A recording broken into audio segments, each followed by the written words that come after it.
present I'm Sorry I Haven't a Clue, the antidote to panel games.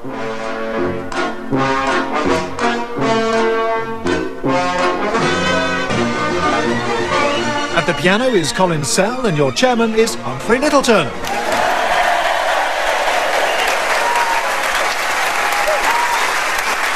Hello and welcome to I'm Sorry I Haven't a Clue. You join us for a second week in Blackpool, officially Europe's most popular coastal resort. The first of Blackpool's famous decorative illuminations were erected in Christmas 1912 when Princess Louise opened the Princess Parade. Her Royal Highness was then invited to inspect the 7 miles of bulbs strung on poles until she found the dud one that was stopping all the others from working.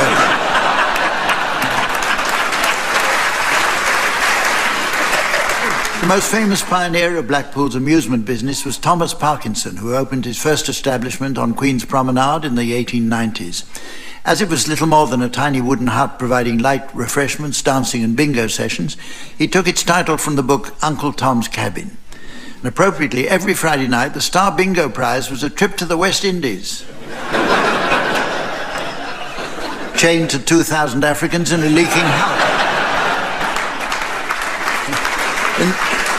In the 1930s, George Formby was a regular favourite at the Winter Gardens. With his trademark gap teeth and ukulele, he stunned everyone when, in 1975, he came out of retirement in Kinshasa to fight Muhammad Ali for the World Heavyweight title.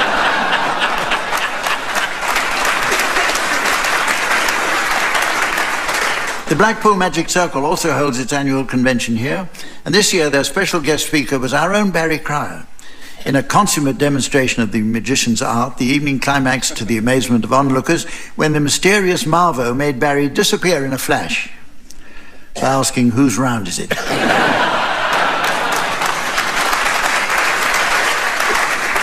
We are fortunate today in being guests of Blackpool's Grand Theatre, whose proud boast is they'll only ever employ the biggest names in show business. On my right, Timothy Edward Albert Mandy Rice Brooke-Taylor and Lord Anthony Hawkes of Brighton and Hove. And on my left, Barry Barney McGrew Cuthbert Cryer, OBE SFA, and Dr. Graeme Angus Dougal Kensington Garden. And a big welcome for our delightful scorer, who I'm pleased to report has been larging it up on the Pledgeville Beach this afternoon. The ever-lovely Samantha.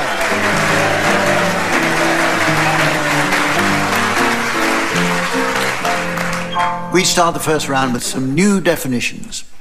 The English language is a rich and varied tongue, but that very range of words does lead to some confusion over definition. For example, many people don't understand the subtle difference between confuse and perplex. Well, those of us who had the benefit of a public school education can tell you that confuse means to make unclear or to disconcertingly bewilder, while perplex is a kind of plastic glass.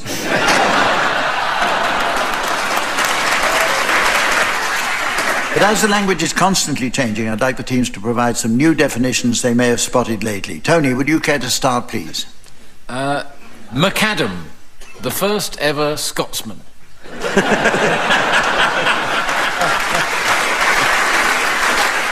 Tim? Polyunsaturated, a dry parrot. Barry? Hors d'oeuvre, women who hang round diesel pumps. Graeme?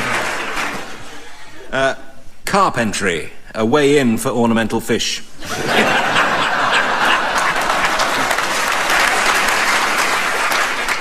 Pokemon. A Jamaican proctologist. Stucco, hitherto unknown Marx brother. Pom-pom, Australian word for English twins. And hedgerow, hedgehog eggs. It's true. Gripe. What Australians make wine from.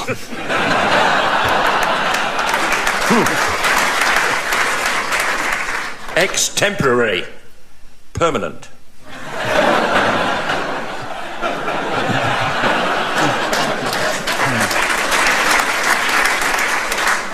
Loophole, a very long lavatory brush.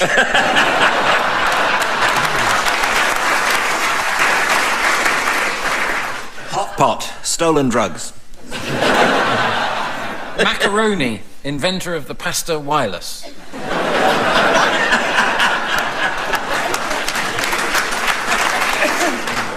Hormone. No, forget it. Okay, the teams. Merseyside, killing of Scousers.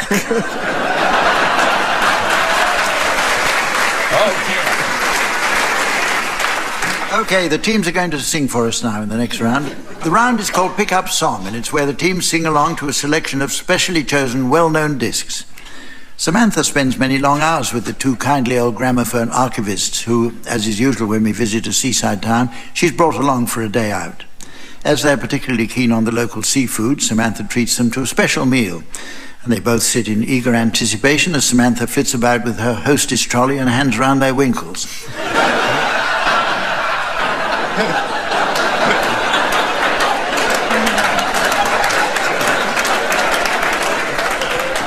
Well, I see she's back from doing that and poised over the turntable, eager to give the discs a spin. So you should sing along, teams, until at my signal Samantha turns the volume down. You must continue singing, and if when the music returns you're within a gnat's crotchet of the original, I'll be awarding points. And for the benefit of those who can't sit through a half-hour show without recourse to mindless bellowing, what do points mean? This week's prize is just the thing to delight the stylish man about town who enjoys designer-labelled luxury at bath time. It's this fabulous pair of Gucci loafers. Okay, we'll start with you, Barry. Would you please accompany George Formby singing with My Little Stick of Blackpool Rock?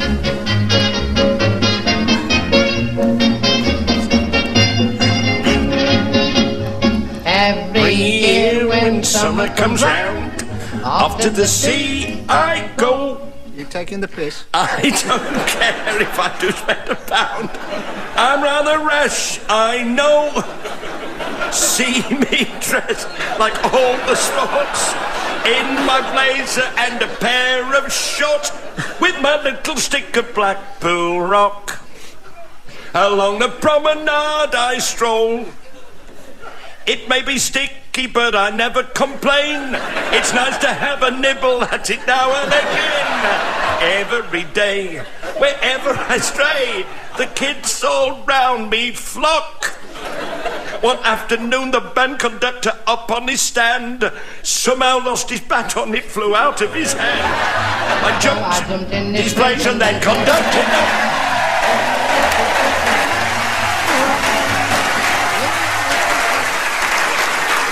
Okay. Turned out nice again. Graham, now, would you please accompany Frank Sinatra singing You Make... You speak. I want to go play hide and seek.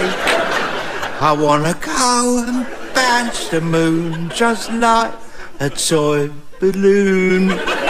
You and I are just like a couple of tots running across the meadow, picking up lots of forget-me-nots.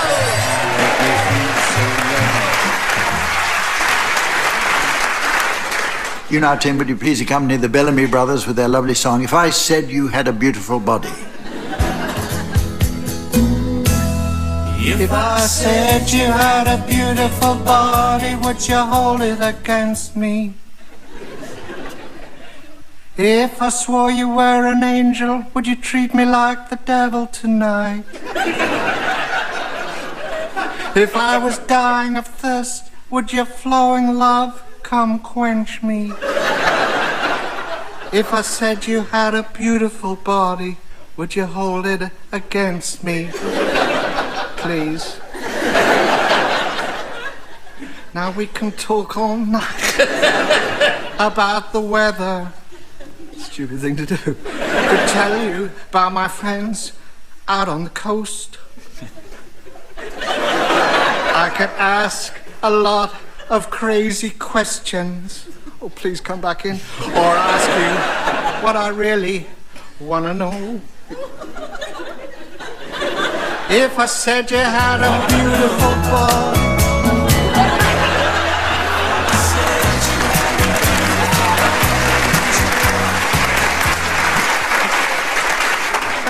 Finally, Tony, would you please accompany Bill Withers singing Ain't No Sunshine?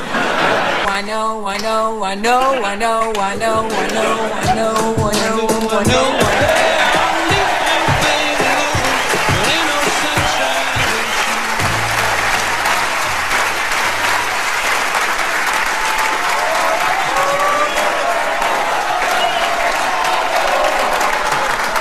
You know, that was the first I knowed. Excellent. I don't think I've ever heard him use that word before. The teams are going to do a spot of acting now in the round called Sound Charades. Sound Charades is based on the old TV favourite Give Us a Clue. When it was first suggested we should try a wireless version of the game, we were divided down the middle as to whether this would be a mildly amusing diversion or a smash success. Well, half of us were very much mistaken. And so were the other half.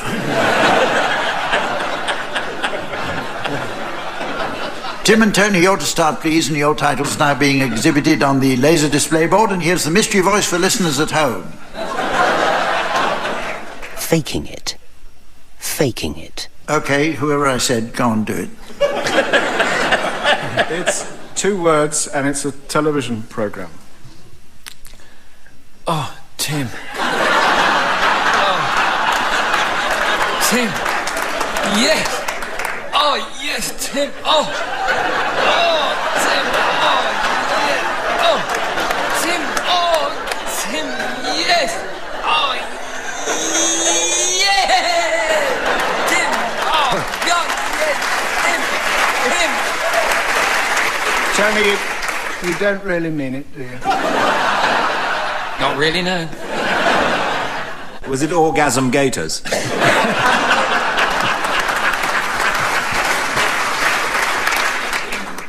Home Alone isn't a TV programme.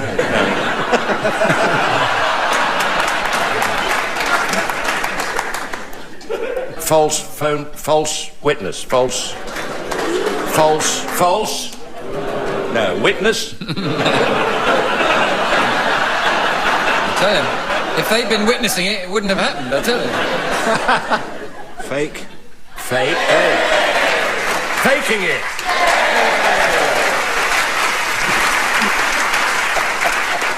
Right. Your turn, Barry and Graeme. Your title's now being exhibited on the laser display board, and here again is the mystery voice for listeners at home. There's something about Mary. There's something about Mary. OK, go ahead. It's a film. It's 4 words. 4 words. And something like this.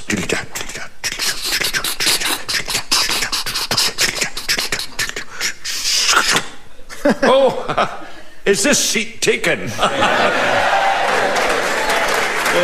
it isn't. But Hamish! Hello, stranger. Hello, stranger yourself. You'll have had your tea. What? What? Not at these buffet car prices. No.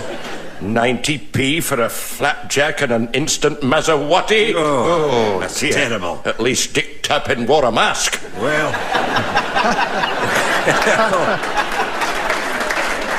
Well, old friend, if it's refreshment you're after, you can read my newspaper.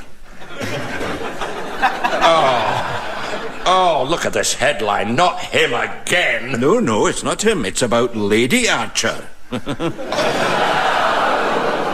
Surely not. Aye. Look on page 12. You'll see for yourself. Oh, James! Page 12. You're quite right. Aye. Goodbye. Goodbye.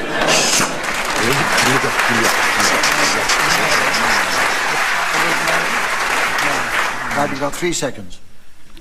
Well, The trouble with Mary being a stranger on a train? Ooh, so warm. we think Mary might be in there somewhere. Yeah. Something about Mary? No. Right, next up it's the general knowledge quiz. It's called What's the Question, teams? I shall provide some answers while your job is to suggest what the original questions might have been. And Tim, we'll start with you. What question might have prompted this answer before the match? When do we know that an English cricket team are going to lose?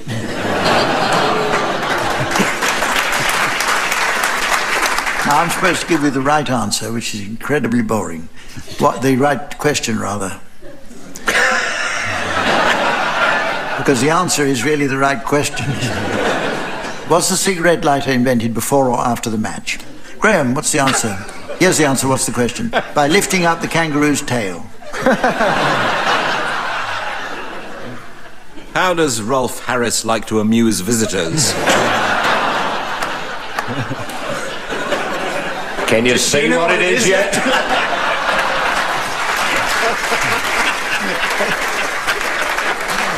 In stereo. The correct question is, how can you stop a kangaroo from hopping? What? Right, Barry, now, what question provoked this answer? They can mate over 50 times a day. What can high-speed chess masters do? Thank you. The question, I'm afraid, is how many times can some lions mate each day? Tony, here's the answer. What's the question? Jack by the hedge. What did Jill have which got her kicked out at the brownies? The real question is, what is another name for garlic mustard? Ugh. Tim, here's the answer. What's the question? Sit, paw, roll over, speak, and lie down. How does George Bush greet Tony Blair?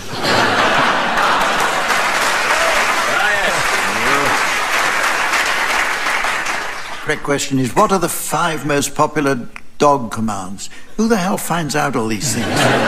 They do a survey of dogs. And 9 out of 10 dogs don't reply. Graeme, what's the question that prompted this answer? Pig's tongue and jelly. What were John Major and Edwina Curry's pet names for each other?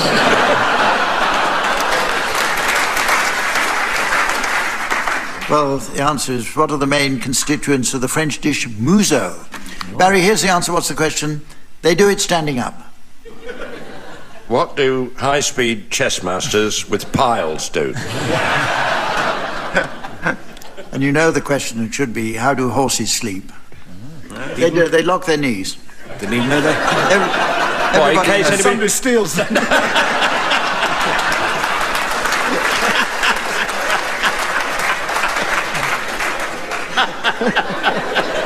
Now, here are some answers for anyone to provide questions to. A blessing. For all of us, what will the end of this round be?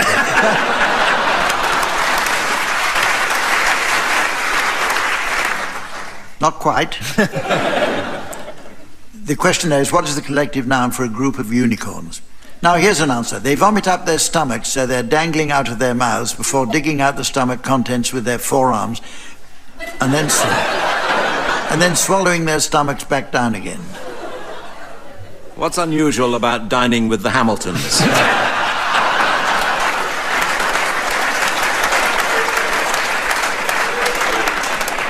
Oh, I don't like that picture at all. The real question is, how do frogs throw up? It's time now to play the game called Mornington Crescent. But first, I noticed from the huge post delivery this week that we've been sent an old telegraph pole along with this letter. They come from a Mrs. Trellis of North Wales. She writes, Dear Angus, thanks for the call last night. So sorry I wasn't available to join you at the Rill Motor Lodge for a can of Coke. Despite the bad line, I could just make out what else you were after, so I've sent along some friends from the Ladies' Methodist Chapel with a nice piece of steak. I hope you enjoy your rump with 2 Protestants.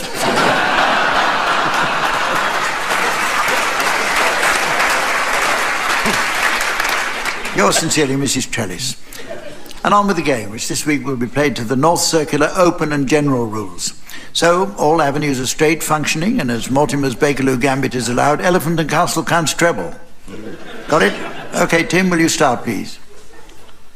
Elephant and Castle. Oh. That's strictly allowed under Mortimer's. Yeah, but it is. And it's Yeah, I suppose counts it treble, is. so Treble that's... points. Yep. I don't know. Wait a minute. how many points did you have anyway? You had 0 points, didn't you? So it's treble. Yeah, but it depends. It trebles what we get at the end. Does it? I don't know. Trebles what you've got now, surely. Yeah, that's what you got so far, which is 0. Yeah. Adjudication, Humph, please. Trebles. Yeah. Adjudication. I think I'll allow it, but it can't count treble. No, that's fair. Oh, fair enough. That's fair. Okay, Elephant and Castle. Yeah. Regent's Park. Oh, sure. Yes. The avenues. Look, we've had an adjudication. Yes. It was ostensibly a treble, but Humph's not awarding it as a treble. Yes. Some save us houses with Regent's Park. Yes. This is my partner. Well, you think And it's avenues are straight functioning. See what he's doing now? See what he's doing? Well, I know, but he won't get anywhere. It's all right. He won't. Hither Green. Yeah, see? So what do I do now? Morden. Elephant and Castle. Yeah, see? Yeah. So how many points have you got, though? None. Okay, it's your turn again, Barry. Dollis Hill. Yeah. Right on clever. North Circular. Yeah, that's quite. Yeah, That's pretty canny stuff. that's pretty canny. Turn back on himself. Ravenscourt Park. I think Very intriguing. This book I'm reading.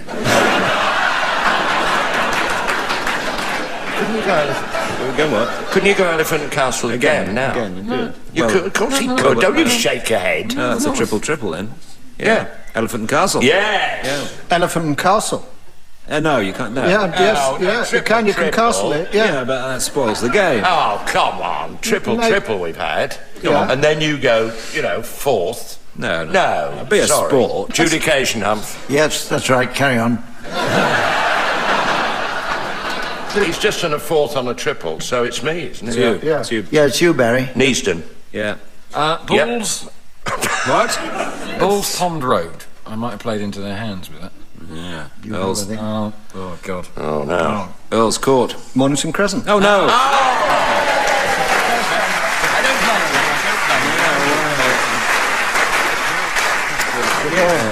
I'm not really proud of that because they did it to themselves, but thank you for the applause. Well done, then. Well, I notice it's very nearly the end of the show, but it's just time to squeeze in a round of Weight Watchers Book Club. Samantha tells me she has to nip out now as she's off to see her personal trainer for a fitness demonstration.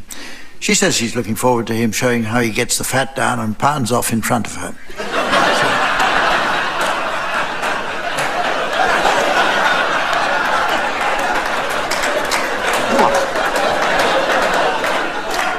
So while she's away preparing for that, I'll ask the teams to suggest titles likely to be on offer in a mail-order book club for a readership drawn from the overweight. Tim, will you start, please? James Bond's Diet Another Day. Alice in Pizzaland. Big Dorrit.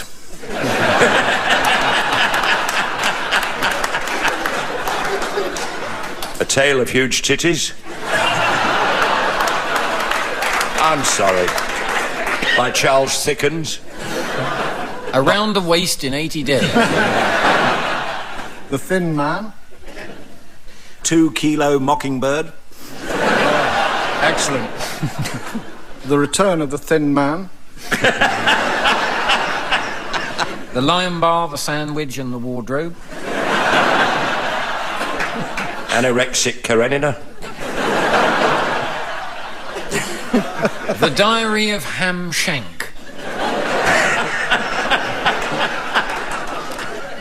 Schindler's List of Things You Can't Eat. Harry Potter and the Philosopher's Scone. Or Fatty Potter and the Loss of a Stone. Excellent. The Thin Man Goes Home. Round Island with a fridge packed full of low-fat yogurt. Behave yourself. And so, ladies and gentlemen, as the dentifix of time gently secures the top set of destiny, before it's ripped out by the Werther's original of doom, I notice it's the end of the show, so from the team, Samantha, myself, and the fine folk of Blackpool, it's goodbye.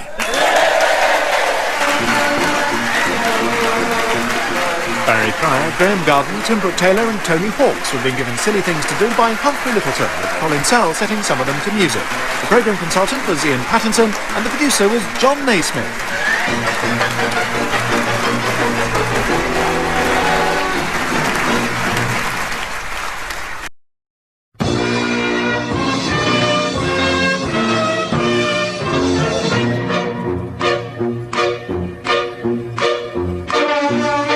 We present I'm Sorry I Haven't a Clue, the antidote to panel games.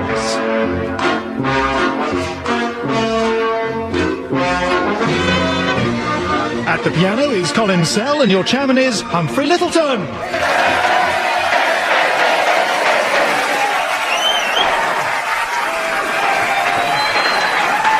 Hello.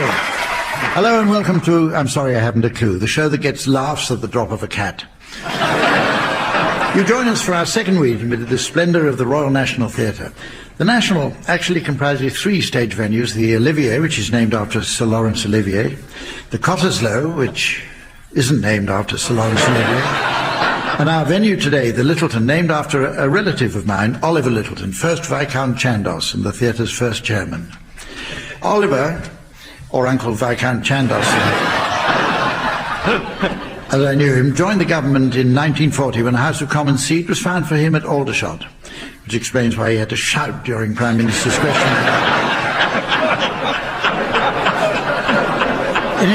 In his capacity as head of non-ferrous metals, Oliver organised the war effort campaign to collect pots, pans and kettles for the RAF.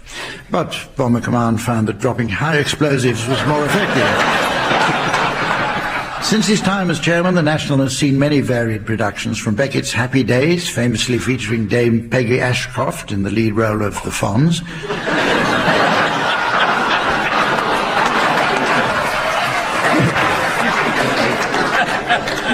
through to Michael Bogdanov's controversial 1980 staging of The Romans in Britain. The graphic scenes of Roman soldiers ravishing young British men prompted Mary Whitehouse to bring a private prosecution for obscenity. The result of her detailed evidence of the physical act was the banning from the London stage of any scene depicting explicit leapfrog. The area has also recently benefited from the £3.5 billion Jubilee Line extension to the Millennium Dome, possibly the only stretch of London Underground where each passenger is guaranteed an empty coach. And just nearby is the Museum of the Moving Image, dedicated to the history of cinema from its earliest days. But they have no monopoly on showing visitors the naive comic antics of long-forgotten actors. From the age of the flickering screen, let's meet the team. Please welcome on my left Graeme Garden and Barry Cryer.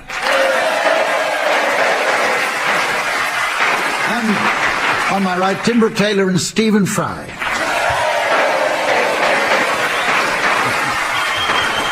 And taking up her usual position and ready to score, please welcome the ever delightful Samantha.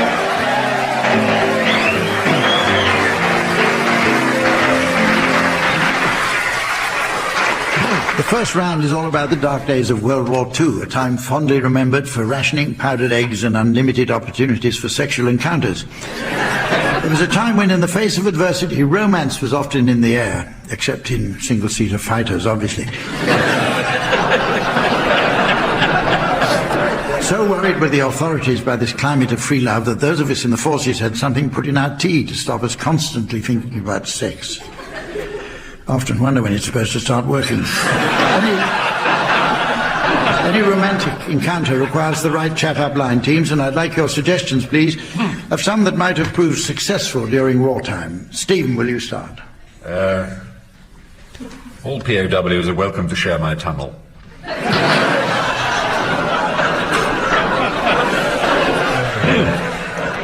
Hello.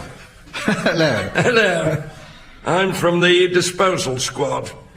Does my bomb look big in this?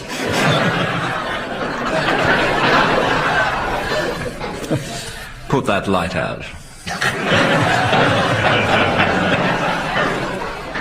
It's all right, I said V-E.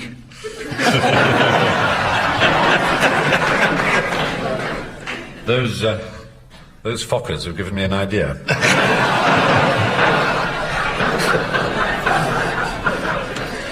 I've been trained how to handle bazookas. I think we should both take off our gas masks first. Oh, you already have.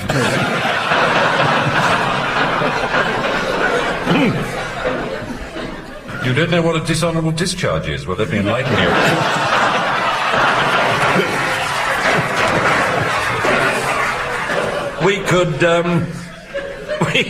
We could lie down on that. A sandbag? They say we should all pull together. Stop or I'll shoot.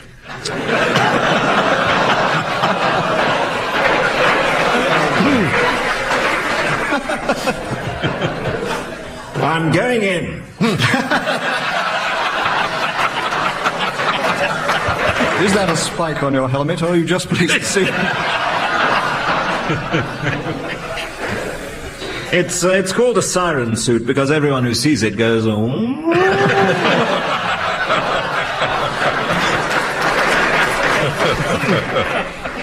Okay, the next round is a musical one called Pick-Up Song. This is where the teams sing along to a selection of popular discs, specially chosen by Samantha. God. Samantha spent several hours down in the gramophone archive earlier, choosing 4 of the very best. And those magnificent hits are about to be given an airing for the team's delight.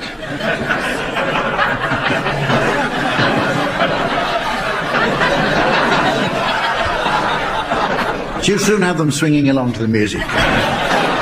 Each of the teams should join in with his song until, at my signal, Samantha turns the volume down. They should continue singing, and if on the music's return they're within a gnat's crotchet of the original, I'll be awarding points. And points mean the tapered ends of needles. What do points mean? Oh, the power of it all. This week's prize will suit anyone who likes to make their eyelashes look their best on February the 14th. It's this St. Valentine's Day mascara. Okay, we've got 2 duets today. The first for you, Barry and Graeme. Would you please accompany Frank Sinatra and Shirley MacLaine singing Let's Do It? Even in France, the best opera sets do it. Lithuanians, and let's do it. Let's do it. Let's fall in love. In old Japan, all the Japs do it. Up in Lapland, little Laps do it. Let's do it. Let's fall in love. The Dutch in old Amsterdam do it. Not to mention the Finns. Folks in Siam do it. Think of Siamese twins. In shallow shoals, English souls do it. Goldfish in the privacy of bowls do it. Let's do it. Let's fall in love.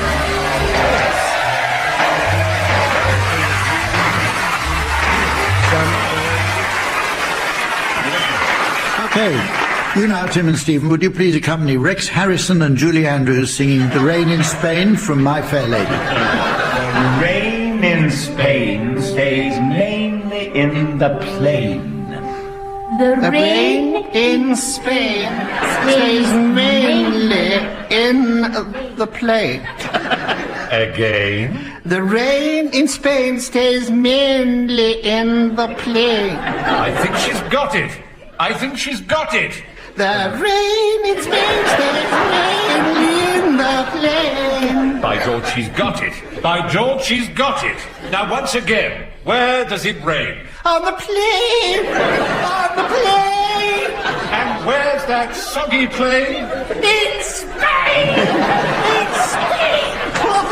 The rain in Spain stays mainly in the plain. Aha! The rain in Spain stays mainly in the plain. Hartford, Hereford, and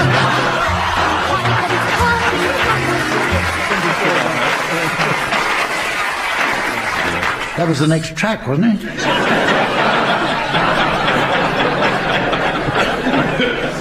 Spot on. Our next game is Sound Charades, which we adapted from that great TV game, Give Us a Clue. A concept of unrivaled brilliance. Oh, yes, we certainly recognise sparkling originality when we steal it. In the original version, the players mimed a well-known book, film or song within a strict time limit after taking a card with the title. The master of the game was Lionel Blair, and who can forget the unbridled enthusiasm with which he picked up a Scottish soldier to finish off against the clock.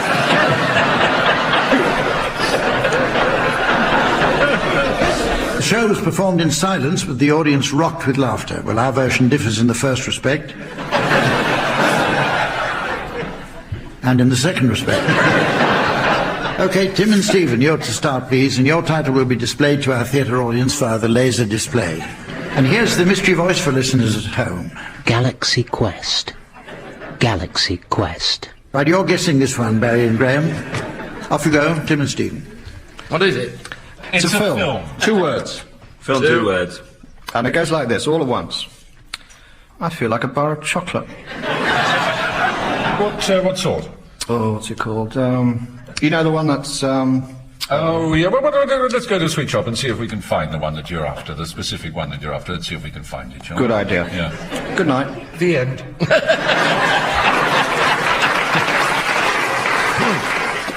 Desperately seeking chocolate? No. Chocolate, eh? Chocolate. A specific sort of chocolate. Is it the trade name of this particular chocolate, or just a very warm? Well, Marathon Man. No, sadly not. So you're off on this hunt, or could one say quest? for another brand of chocolate. Yes. Could be Galaxy. Uncanny. It says here, great.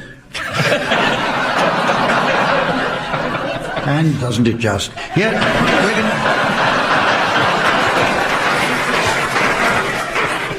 Right, your turn, Barry and Graham. Your title is now being exhibited on the laser display board, and here again is the mystery voice for listeners at home. U571. U571. And it's a film. Film. Okay. Words? None as such. No,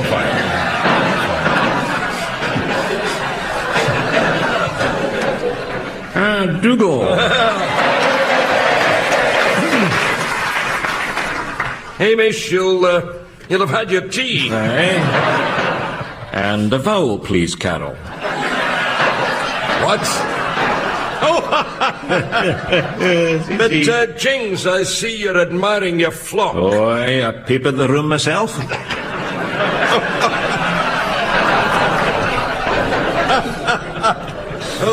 What a lot of sheep you've got. Where? Oh, yes. I got 600, 300 rams and 300 lady sheep. They bond for life, don't they? They bond for life, aye, they do. You give them all names? No. Oh. No, I give them numbers.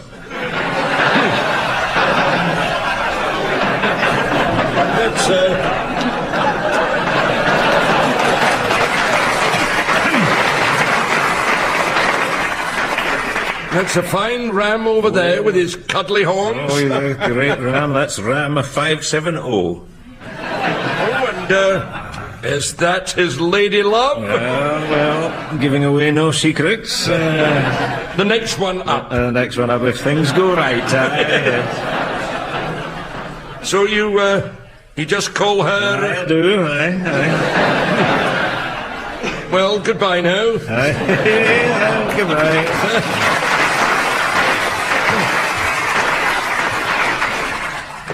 Would you be something to do with it? Very good. Is it that, what's that, I can't remember what number it was. It's that shocking American thing that... Yes, it goes under the water. What do they call them? 571? Yeah.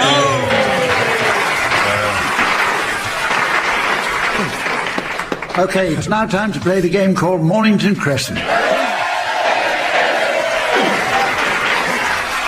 But first, I noticed from the pile of correspondence in the Mornington Crescent listener reaction matchbox that we've received very nearly 2 letters this week. It comes from a Mrs. Trellis of North Wales, who tells us she's recently been taking a French language correspondence course. She writes, Mon cher Humpty.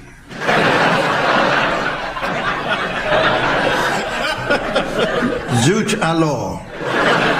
Oi, oi, oi.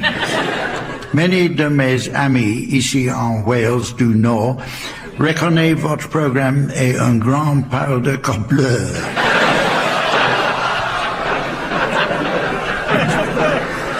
They donne it un grand nom. Mais au contraire, moi, every time je hear le sig tune, je want to go oui, oui.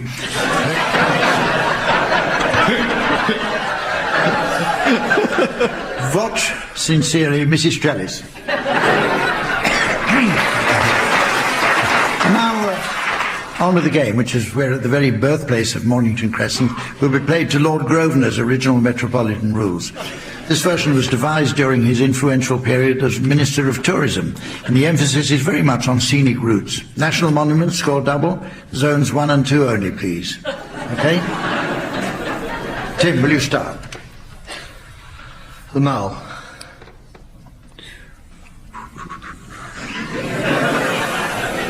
Park Lane. No. Park Lane. No, all right. Sure. Was Park that a Lane. no or a yes, Park Lane? Well, he says Park Park Lane. Lane. All right. Park Lane. Green Park. See with it? You see? It's okay. Vauxhall. Come Yeah. round. Vauxhall. Yes. Vauxhall. No, don't think so. Can I change that? Yeah. Can I change that? Yeah. Ruling Humph. I think it makes it. Let him. Who was it spoke last? You said ruling. What did you say? Can I change Vauxhall? Well, No, I'll go to Waterloo. Euston then. Euston. Oh. No, Vauxhall was all right, actually. No, it's covered. Once he said Euston, it's covered. You Yeah. can change that. No, I can't. All right. You've got Euston, Barry. Yeah. So what? Well, we're only just in zone 2 then. What? Cleveland Street. Yes. Cleveland. Yeah. Warren. You can now that No, take sorry, them off. Gooch Street. I'll have to take your first answer, Graham.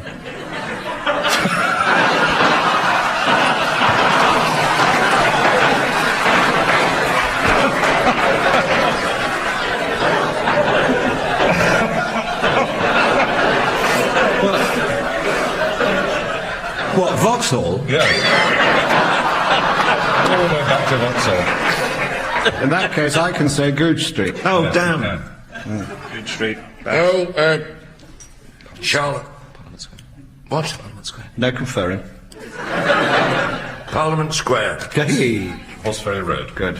Oh, Euston Square. You can see that. Because we went back Euston. Monument. No. Trafalgar. National Monument, double. Trafalgar Square.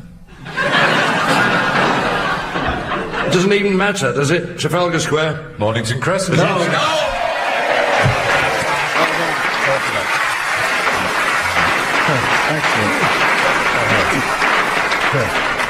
Our next game is called Complete Quotes. This shouldn't be confused with the game about builders' estimates. That's incomplete. Okay, I brought along a selection of recordings of famous people speaking who've been interrupted in mid-sentence, and the team's job is to try to complete them. Barry, I've got Elizabeth Taylor for you. Totally came as a surprise to me. I had no inkling. It was just like, what? I can't believe it. It's like, me? Getting A verruca? Jim, now, Ian Paisley for you. They use bribery, they use corruption, they use lies, they use deceit, but I use a condom.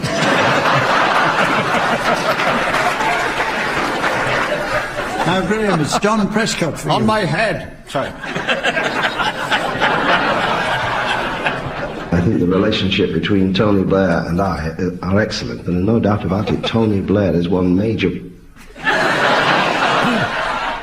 Tony Blair is one major short of a Thatcher.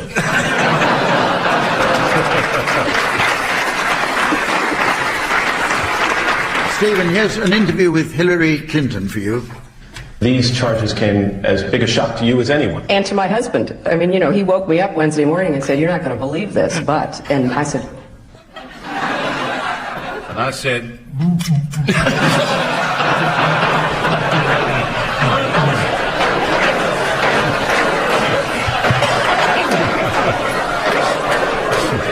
Go on, spit it out.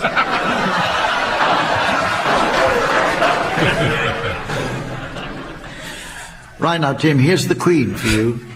Ena haiha. Enihi. Anako tene kia koto katoa. Ying tong, ying tong, ying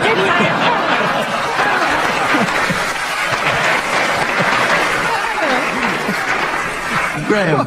What's that? Graeme, once more, Prince Charles for you. Comisario General, Ministro, Damas y Caballeros. Looking for El Disco.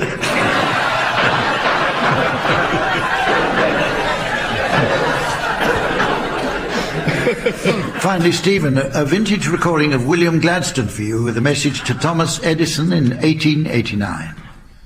Dear Mr. Edison, I am profoundly indebted to you, not for the entertainment only, but for the essential Ibiza Fat Street Dub Mix compilation which you sent.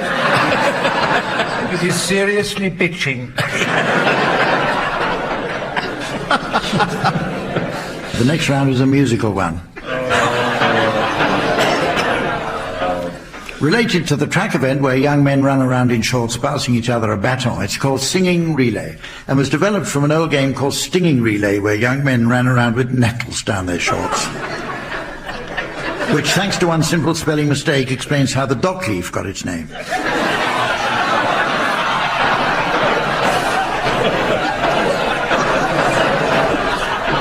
In our version, the teams take turns to sing a song as a duet, but performing one word each at a time. Musical backing will be provided by Colin Sell. As a matter of interest, Colin was telling us he's recently been supporting Steps. So if anyone's looking for a good window cleaner's mate, he's your man. Right, we'll start with you, Barry and Graeme. Your song is Chitty Chitty Bang Bang, and off you go.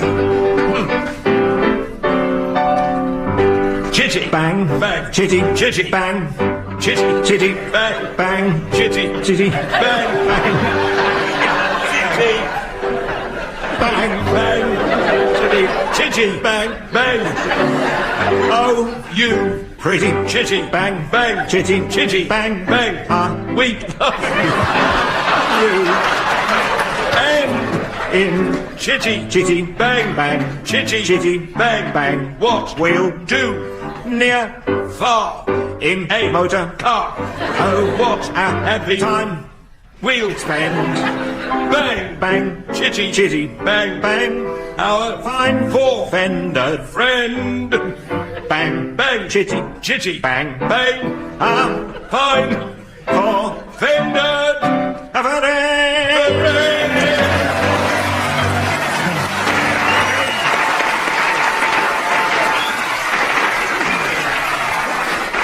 Okay, Tim and Stephen now. Your song is Supercalifragilisticexpialidocious. Take it away, please.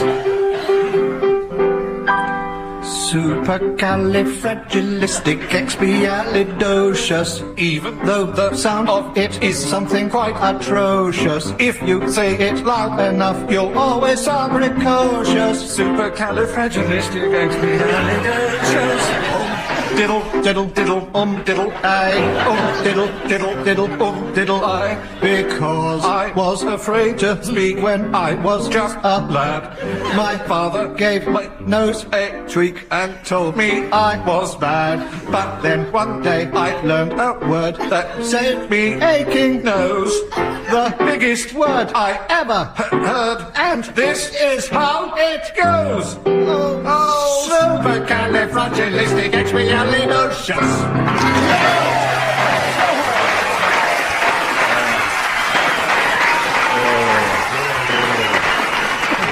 Well, it's almost time to end the show, but not before we fit in a round of Pensioners' Book Club. Samantha has to nip out again to see an elderly lord who regularly complains to Radio 4 about their parliamentary coverage. She says she thinks he's even going to start getting a little hard on today in Parliament.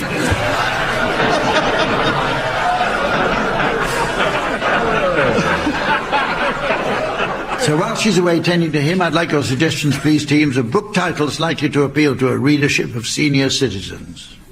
Captain Corelli's Lanolin.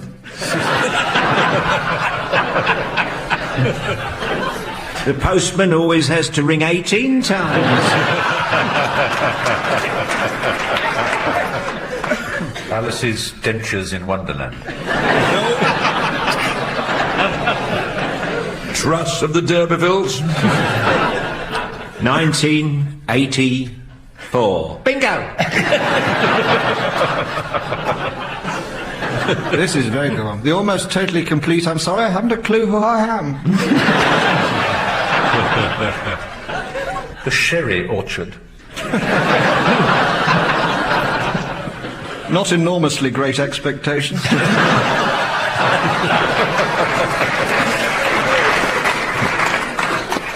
Senseless Senility.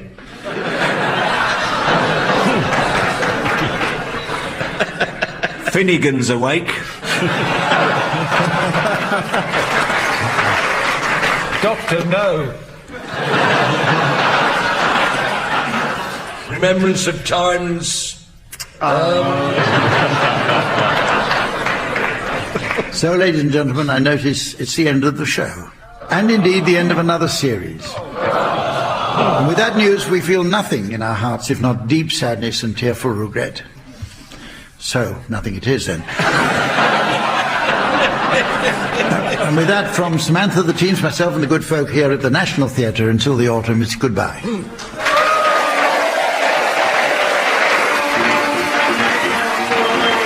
Brooke-Taylor, Barry Cryer, Graeme Garden, Stephen Fry have been given silly things to do by Humphrey Lyttelton, but Colin Sell setting some of them to music. The programme consultant was Ian Patterson, and the producer was John Naismith.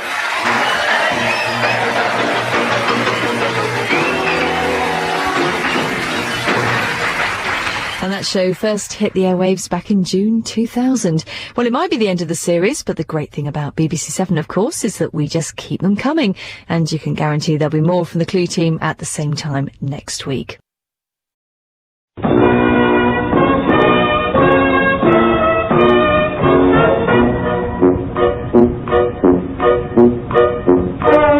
present I'm Sorry I Haven't a Clue, the antidote to panel games. At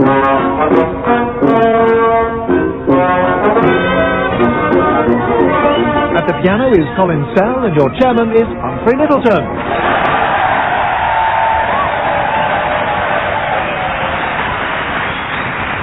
Hello and welcome to I'm Sorry I Haven't a Clue. You join us today at the Pavilion Theatre in the fine city of Glasgow, founded in the year 550 AD by St Mungo. Life in Glasgow for several centuries centred around its kirk, for a people then known as the Scoti, later joined by the Zulu, the Uhura, and more power Mr Chekhov's. It was their occasional exploration south to face the encroaching English that led to the first recorded use of the line, "It's civilization, but not as we know it." The city grew steadily with the Industrial Revolution and through the 19th century embraced the age of steam. Today, nostalgic Glaswegians pay good money to spend whole days enjoying the static display of Victorian rolling stock known as Virgin Rail.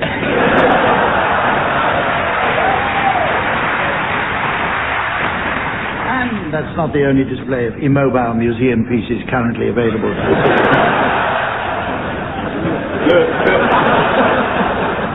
Let's meet the teams. They are on my left, Barry Cryer and Graeme Garden.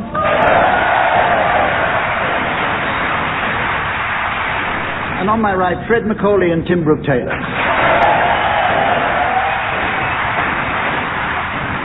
And keen to help out whenever the teams score, please welcome the delightful Samantha.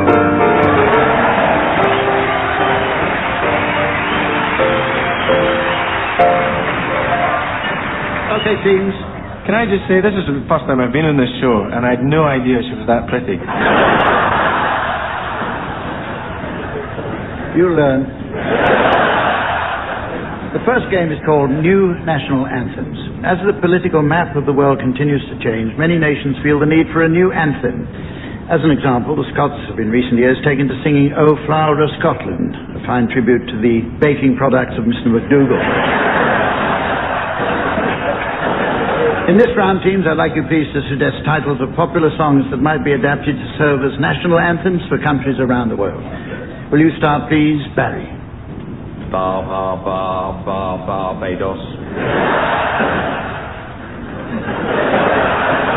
Fred.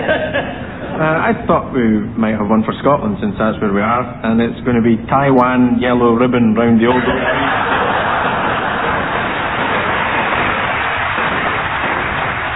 Graeme? You say Tobago and I say Tobago.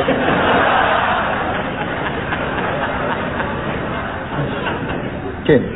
It's that Pinochet moment. Chili, chili, bang, bang. Here's another one for the home audience. That's Dr. Finland's casebook.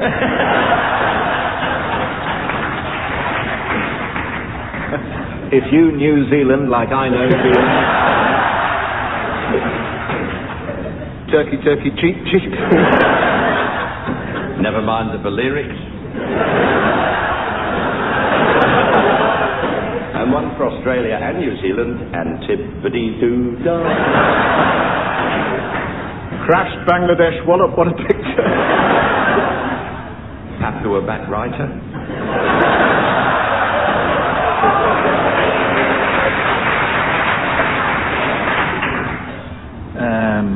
Faroese, a jolly good fellow.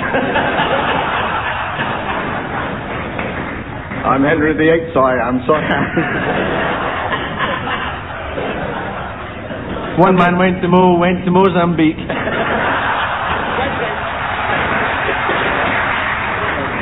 We're going to have a musical round now called One Song to the Tune of Another. A game that really couldn't be much simpler, except that one shouldn't be confused by the use of the word one. That's one as in one song, not one as in one shouldn't be confused. The teams take two songs, and that's two in the sense of the number two, not the teams take two songs as a duck to water. In fact, now I think about it, the teams don't take to songs like a duck takes to water, nor do they take to two songs any better. And I say to two as in towards the number, not as in tutu, the ballet skirt or South African bishop. Not that they often sing songs about archbishop skirts anyway. Let's hope they never do. I couldn't face having to explain their taking to tutus two tutu songs. So with that all sorted out, all we have to do is introduce our accompanist, who really does take to water like a duck. Takes to the piano. Colin Sturgeon.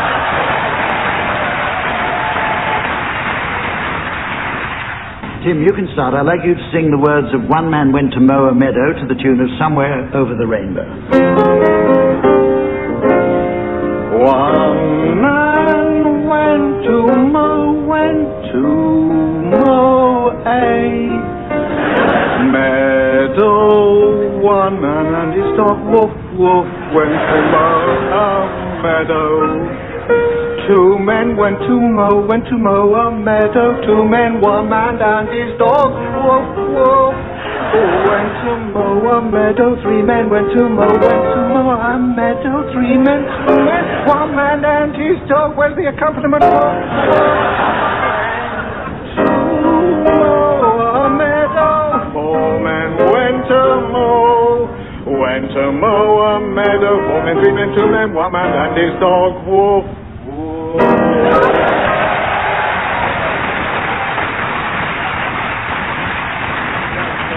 Okay, Graeme, will you sing the words of the beautiful Killing Me Softly with his song to the tune of Colonel Bogey?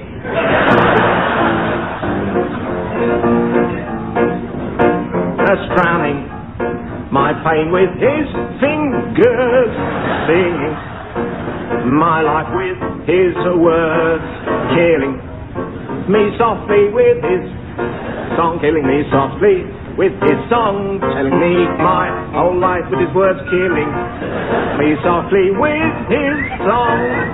I heard He sang a good song, I heard he had a style, and so I came to see him and listen for a while.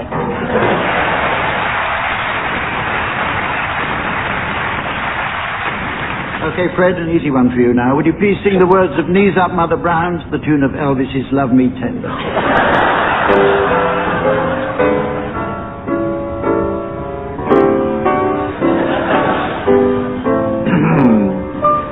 Knees up, Mother Brown. Well, knees up, Mother Brown. Come along, dearie, let it go. E-I-E-I-O. It's your bloomin' birthday. Let's wake up all the town. So knees up, don't get the breeze up. Knees up, Mother Brown.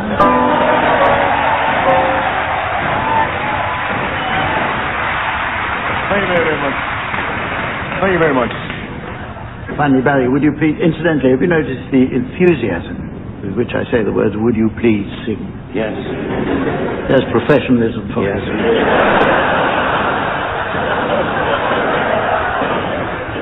Barry, would you please sing the words of I'll Take You Home Again, Kathleen, to the tune of the William Tell Overture?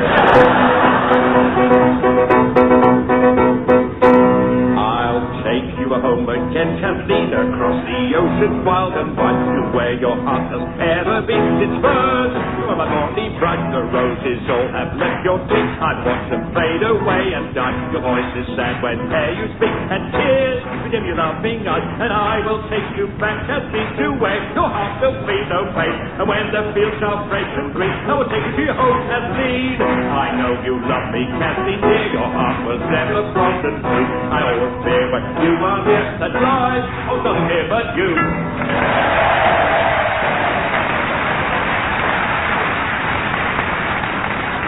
Okay, we're going to play a Scottish version of the old observational party game teams, which I see has now been retitled Och, I Spy.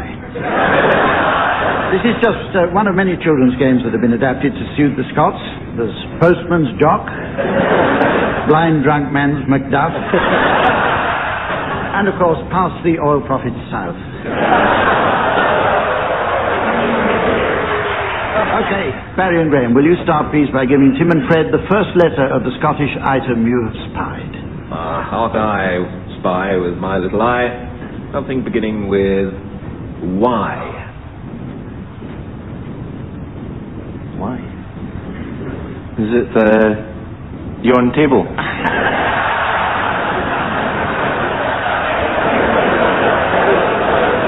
No. Yep. Could it be yon microphone? No, not even close. Yon glass? Getting warmer? Yon great jazz trumpeter? Yeah!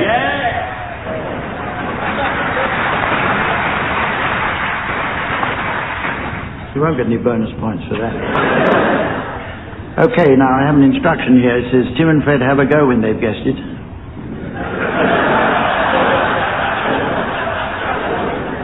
Do you understand that? If so, carry on.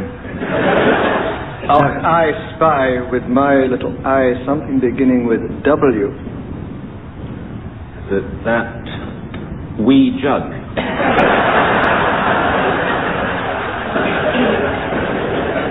No. Wee Colin Cell. No. Is that wee table? Getting warmer. Or that wee Tabix?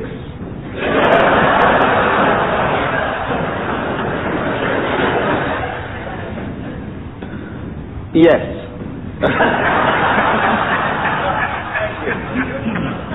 We're going to have a round now which I've adapted from the erstwhile popular TV program called Whose Baby? That was the show where the children of a celebrity of the time, say Britt Ekland, for example, would line up and provide clues, and then she'd try to remember who their fathers were.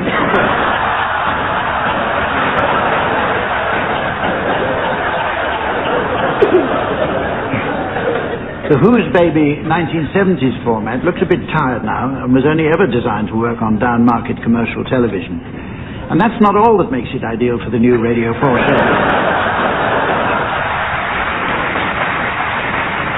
Because, teams, we managed to find original sound recordings of the babies of various famous people for you to identify. Brett, we'll start with you. Can you tell me whose baby this is, please?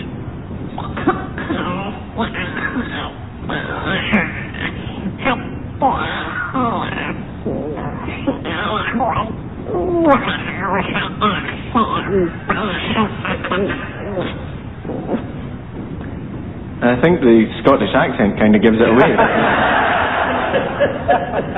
Someone who doesn't make much more sense now than he did as a child is Jimmy Naff.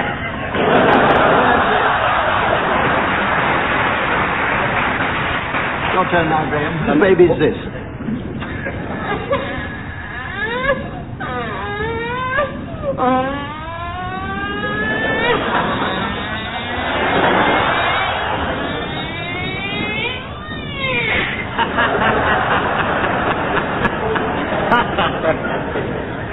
That was obviously Baby Schumacher. You could tell that by the constant whining.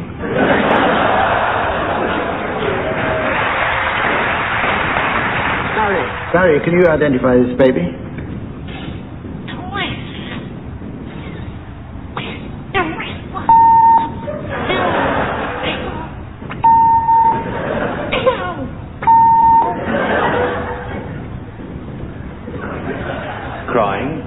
Sniffing, bleeping.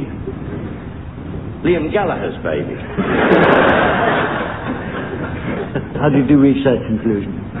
Liam Gallagher is a popular singer of the day. Popular singer, a crooner. I see. When he married Miss Kensit, they cut the coke.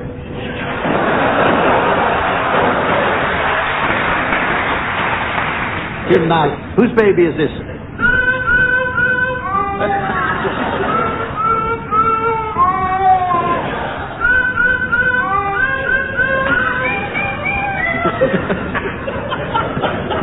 I couldn't hear that. I think that was Beethoven's first movement.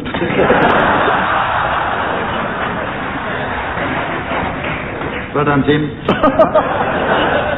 It's the quickfire buzzer round now, teams. This needs little explanation from me, except to say that it's on the buzzer as ever, and it's quickfire. So Samantha's ready at the scoreboard, where, as usual, it'll be 1 point each or one away, otherwise it goes to the other side if not. So, fingers on buzzers.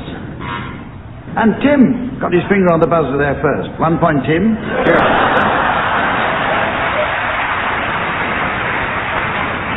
And on we go. So, fingers on buzzers. That was Barry. Okay, so the teams are now level pegging. Fingers on buzzers, please. Last, Graeme. Yeah. Fingers on buzzers. I don't think mine's working. What, your buzzer? No, my finger. I was right. Okay, one more. Fingers on buzzers, please. I don't know who that was. There's something missing in this round.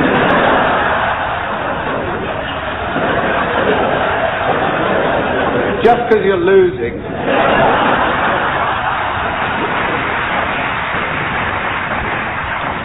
Okay, now quite by chance, teams, it's now time for the amazing coincidence round. I'll provide you with 3 items, places or people, which have a surprising but cunningly concealed connection. So if I were to say a £2,000 bribe to a prostitute, blatant insider dealing, and huge contributions to party funds, then you'll see the amazing coincidence is that none of these had any effect on Geoffrey Archer being awarded a peerage.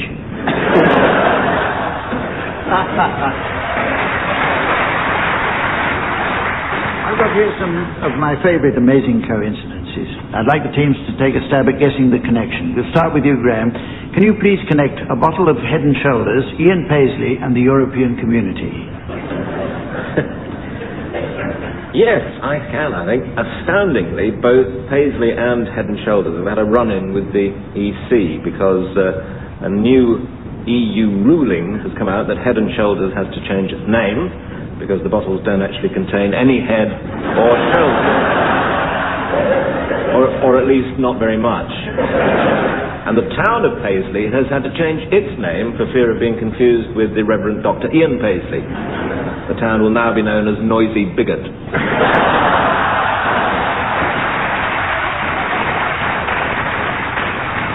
I have an alternative theory. These are three things that William Hague really doesn't want.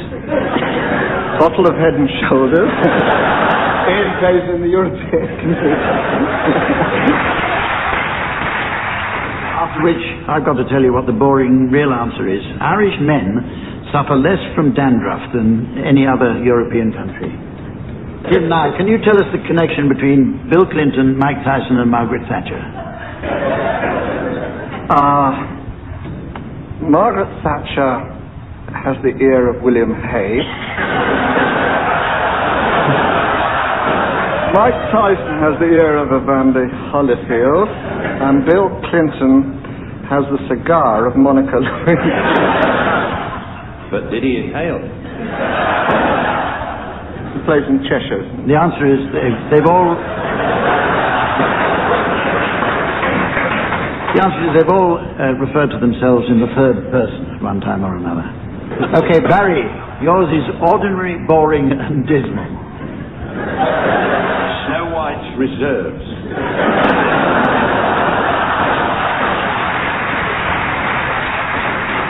Would you believe they're all places in America?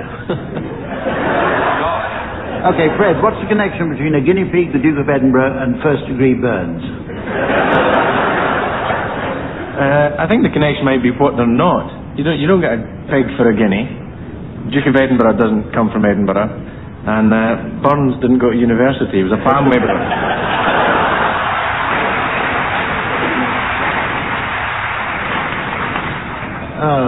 To tell you the truth, that's much more interesting than we realise.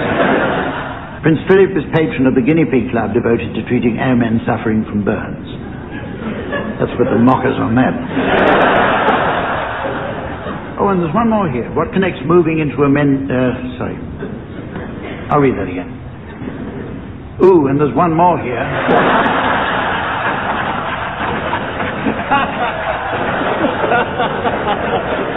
What connects moving into a new home, squeezing a pimple, and old age? Do they all necessitate new carpets?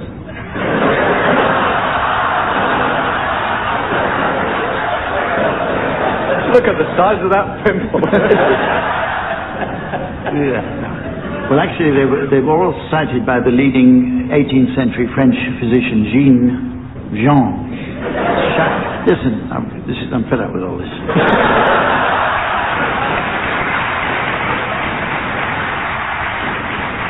The teams are now going to play a game called Cheddar Gorge, where the object is never to complete a sentence, as the title so obviously implies. Cheddar Gorge is, of course, just one of many games taking their titles from places of interest around the world. From the Scottish island where St. Columba landed comes Iona Cathedral, a game played by bishops who like to boast a lot.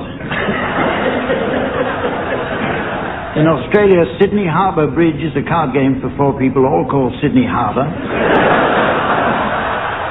And in the USA, they like to play Camp David, the winner being the one who does the best impression of the president's hairdresser. So, teams, I'd like you each to utter a single word in turn. Anyone completing a sentence will be eliminated. The subject is James Boyle, controller of Radio 4, defending his new schedule on the popular and long-running program Feedback. Will you start, please? Tim Brooke-Taylor. I will have the first opportunity to close one of my least and moreover lesser programs in a large nay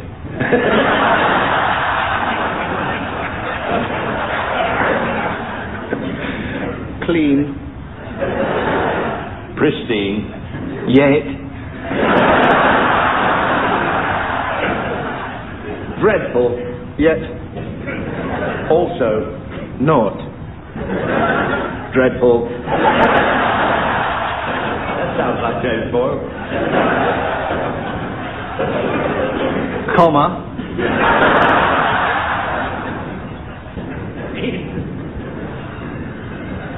between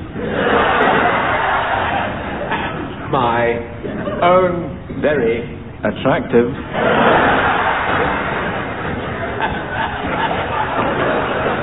yet strangely attractive whilst also it will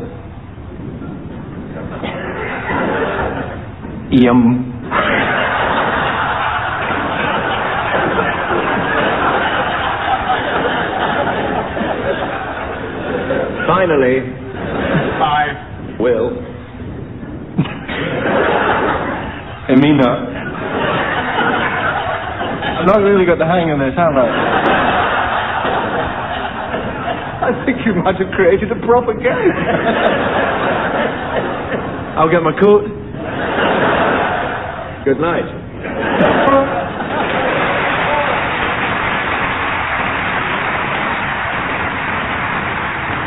Well, it's very nearly time to end the show, but not before we squeeze in a round of hospital book club. Incidentally, Samantha tells me she's off with a team of local paramedics this evening. They're so excited at the thought they just can't wait for her to arrive so they can get their ambulance and stretch her out for the night.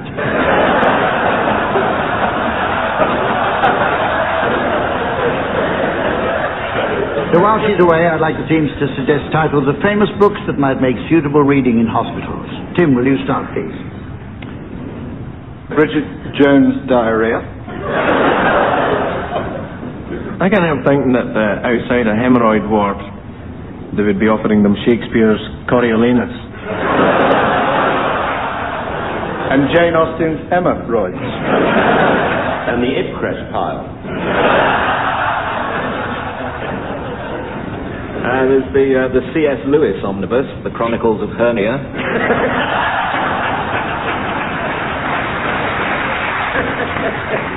Dial M for matron. Madame Overy. Bond books are very popular. Well, they would be. Ian Fleming discovered penicillin. Cold finger. Doctor, no! Thunderbowel. I reckon that the Department of Urology would be a fair place for On Golden Pond. On yon Golden Pond. From here to maternity? Anything with an appendix. John Pilgrim's The Bunyan's Progress.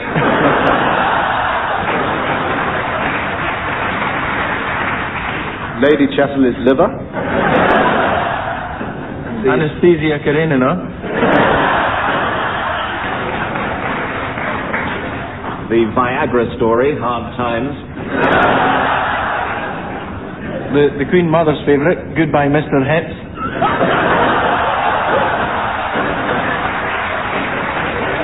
There's also the gynecological books, Womb with a View, and Cool Hand Look. Great Expectoration. Around the Ward in 80 Days. Fatal Traction. Book of Phil. Ladies and gentlemen, it's time to say farewell, which in honour of our host I shall now attempt in the original Scottish tongue, the glorious linguistic inheritance passed down through Walter Scott and Robbie Burns. Hoots, mom. It's a braw bricked, moonlit nicht, a ruined mahid, and am a wa oot him oop the hoose for my wee neeps and tatties.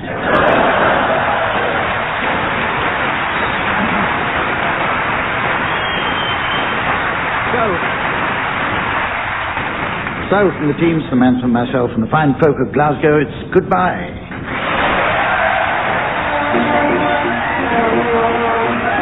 Then Brooke-Taylor, Barry Cryer, Graeme Garden and Fred Macaulay were being given silly things to do by Humphrey Lyttelton, with Colin Sell setting some of them to music.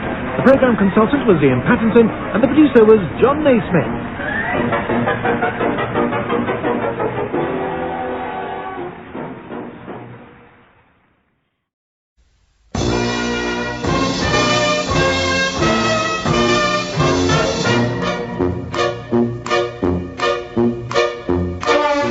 present I'm Sorry I Haven't a Clue, the antidote to panel games.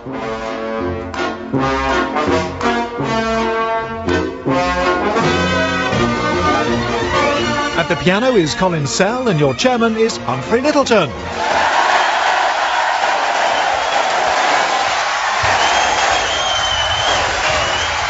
Hello and welcome to I'm Sorry I Haven't a Clue. You join us this week at the Grand Opera House, Belfast, where guests here of BBC Music Live, which eager listeners will be interested to learn, can be heard 4 weeks ago.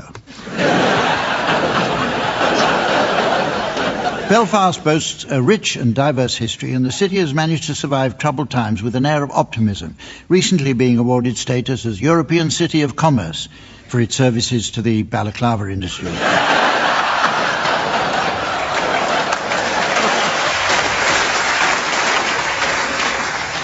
By the Middle Ages, the area around Belfast was noted for its manufacture of fine linen. Famous as the handkerchief capital of Europe, Belfast Linen Mill proudly boasted that the world wiped its nose on their products, while the Newtonard's soft paper mill kept very quiet.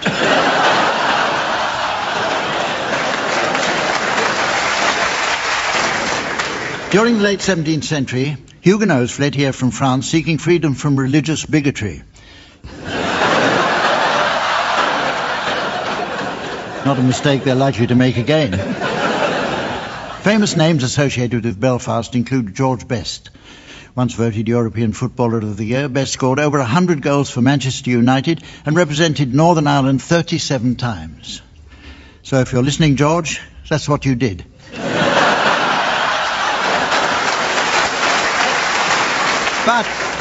But the real Belfast of today is as much about ordinary folk that no one is ever likely to have heard of. Let's meet the teams. They are, on my left, Barry Crowder and Graeme Garden. On my right, Tim Brooke-Taylor and Jack D. And preparing for some hot scoring action on the desk next to me, please welcome the delightful Samantha.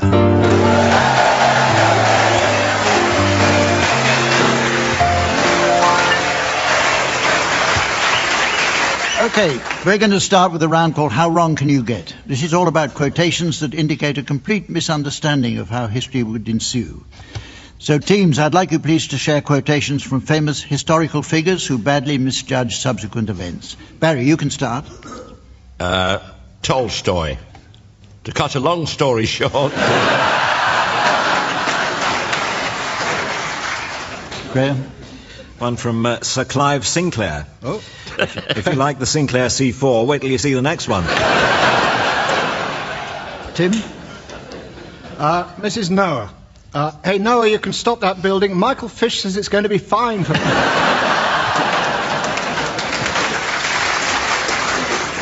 Jack? Goliath. Come on, son, give us your best shot.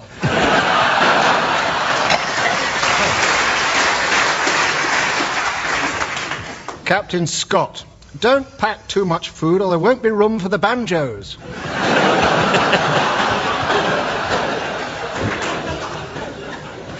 Princess Anne. Oh, what a sweet little puppy. I think I have that one.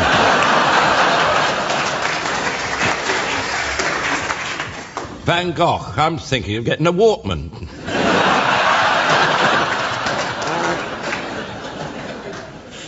Judas Iscariot. Remember, guys, the one I greet with a kiss, you do the stripogram on.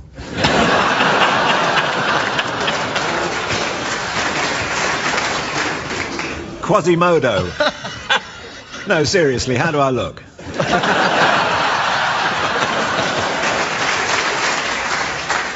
Okay, the teams are going to sing for us now in the round called One Song to the Tune of Another.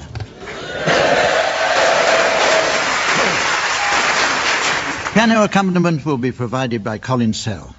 Listeners may be interested to know that Colin was once asked by Errol Brown to play the piano for Hot Chocolate. Errol said if Colin was any good, he'd throw in some biscuits. Okay, Barry, we'll start with you. Would you please sing the words of Going to the Zoo to the tune of You'll Never Walk Alone?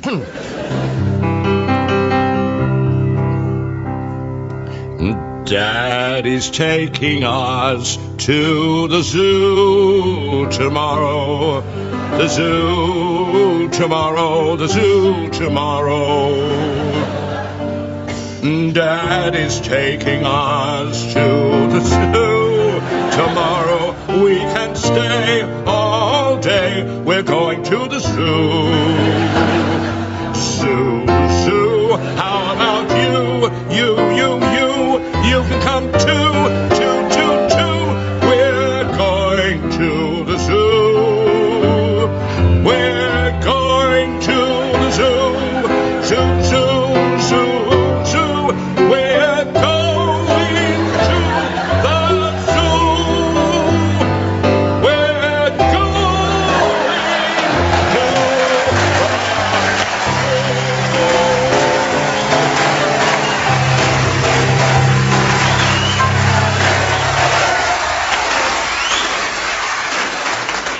I'm quite moved, but not far enough. Your turn, Jack. Would you please sing the words of Lay, Lady, Lay to the tune of I Do Like to Be Beside the Seaside? Lay, lady, lay across my big brass bed. Lady, lay across my big brass bed. Whatever colours you have in your mind, I'll show them to you and you see them shine. Lady, lay across my big brass bed. Stay, lady, stay with your man a while. Until the break of day, let me see and make him smile. His clothes are dirty, but his hands are clean.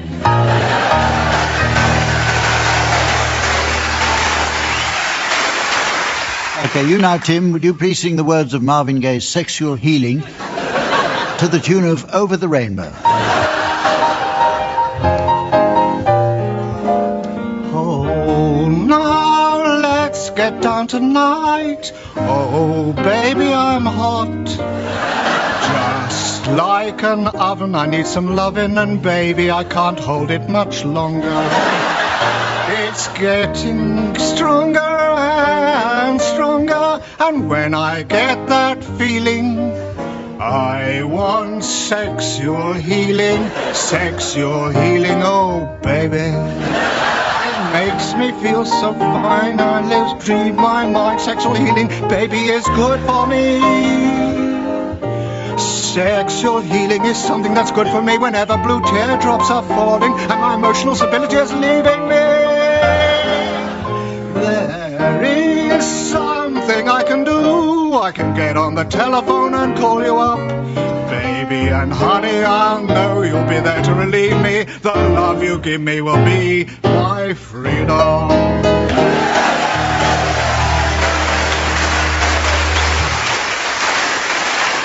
And finally, Graeme, would you please sing the words of I've Got a Lovely Bunch of Coconuts to the tune of Brindisi from La Traviata?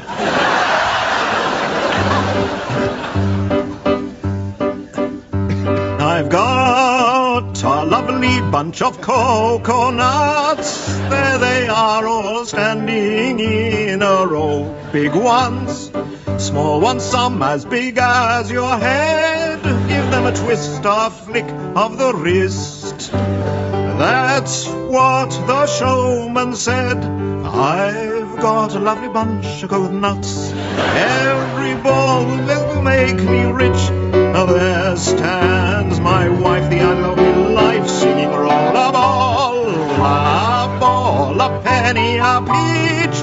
Roll a ball, a penny, a peach.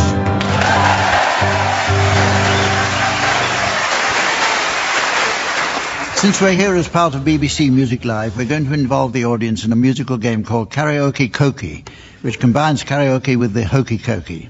What happens in Karaoke Koki is this. Colin Sell will play a short introduction to a well-known tune, which the audience should hum for the teams to guess. The first team to buzz in and identify the tune will win points. If they guess it wrong, the audience must pick up again from where they left off. Oh, God. And so on until either someone gets it right or I wake up, whichever comes soon. Audience, the title of your first song will now be relayed to you via the laser display screen. For listeners at home, here's the mystery voice. The well-known Belfast song, I'll Tell Me Ma. I'll tell me ma. OK, audience, Colin will play you a brief introduction, then off you should go.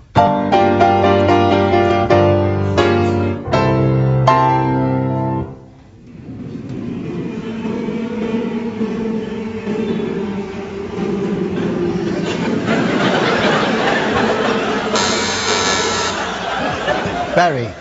It's the Peruvian national anthem.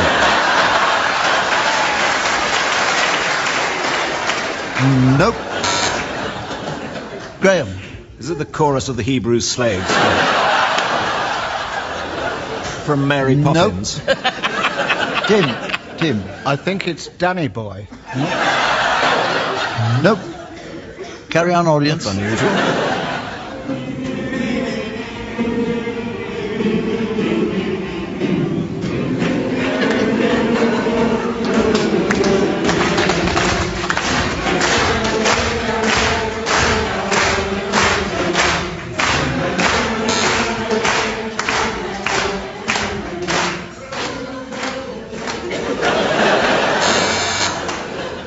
Wasn't me.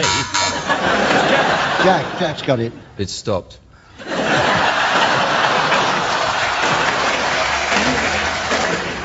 You don't know it, do you? No, we don't. No. It's Beyonce, but I can't remember which one. Tell them, audience.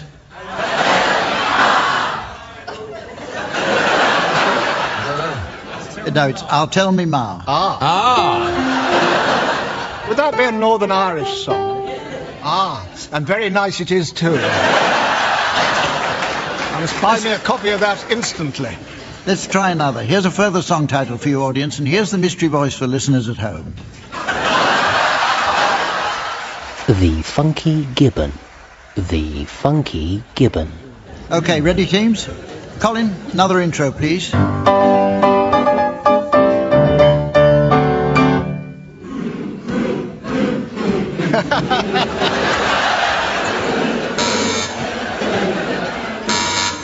Tim. I think that's the theme for Monty Python. Yeah. Wrong. Carry on, audience.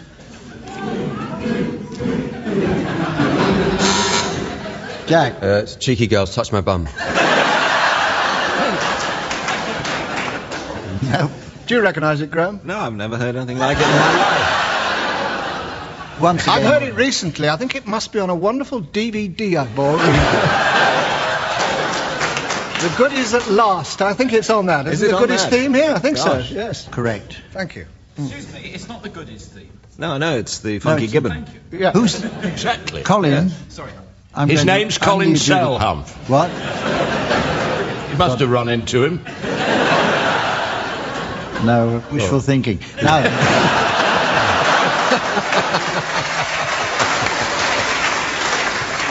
We delve now into the world of movies. As a professional actor, our special guest Jack D may be at something of an advantage here. Jack was recently seen in a new blockbuster, where he played the part of a third passerby returning videos.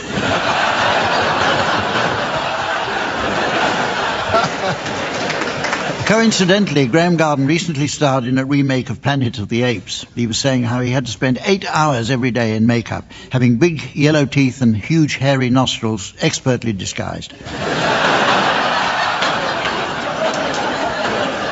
The game we're playing today is all about straplines, those short summations found on movie posters. I have a selection of unfinished straplines from various movies, which I'd like the teams to try and complete. Okay, Tim, can you complete this strapline from Reservoir Dogs? Let's go to... The Reservoir, Rover.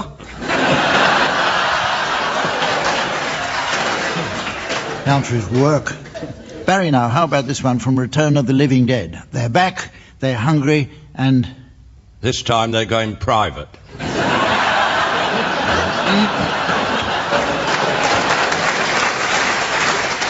The correct answer, of course, is they're not vegetarian. Graeme, here's a strapline for you to complete from Braveheart. What kind of man would... live in a croft like this? The real answer is defy a king. And finally, Jack, a strapline from Conan the Barbarian for you. Thief, warrior, gladiator.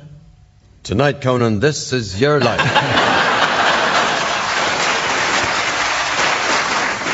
course, it should be king. Tim again, one from RoboCop. Part man, part machine, all a woman could want.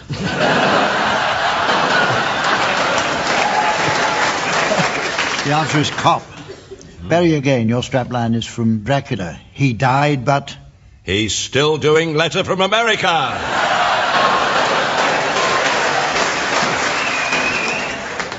It should be, yet he lived. Graham, for you, the strapline to Total Recall. They stole his mind, now he wants... To be Governor of California.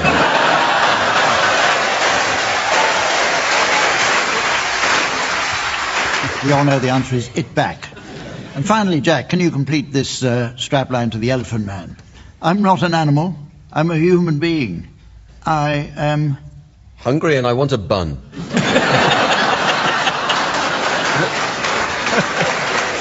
But the answer is a man.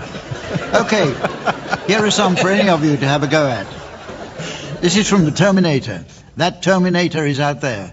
It can't be bargained with, it can't be reasoned with, it doesn't feel pity or remorse or fear, and it absolutely will not stop ever until... Oh, it's all right, it's gone.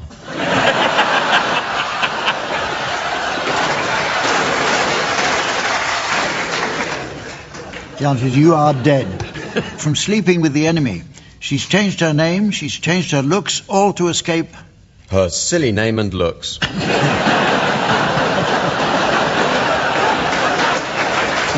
Answer, the most dangerous man she's ever known. From Bride of Frankenstein. A monster in form, but human in his desire for... Debbie McGee.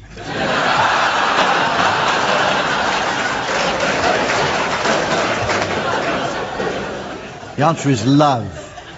The next game is called Cheddar Gorge, where the object is to prevent the completion of a sentence. This shouldn't be confused with the game where the object is to prevent the start of a sentence, which was recently devised by Reliance Security.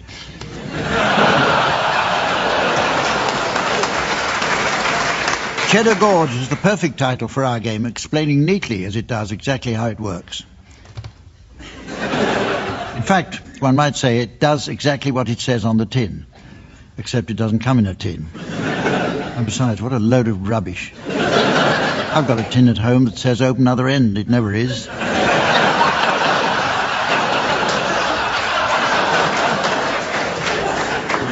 In Cheddar Gorge, each panellist exchanges a word in turn in order to construct a coherent sentence, the object being not to complete the sentence. If I detect a full stop has been reached, the players will be gonged off, like this. Okay, teams, the subject of your sentence is a letter of complaint to a hotel. Tim, you can start. Dear Sir, I wish to inform you that I was recently astonished to discover a large piece of rat in my frozen suet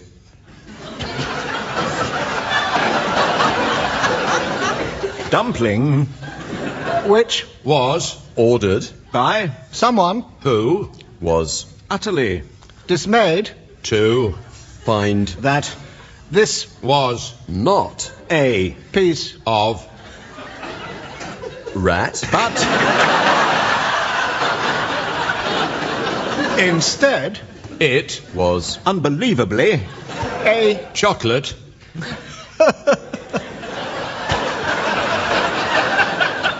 rat shaped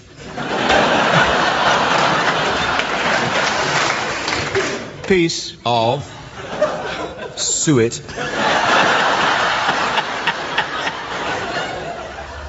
tasting like something my rat had recently warned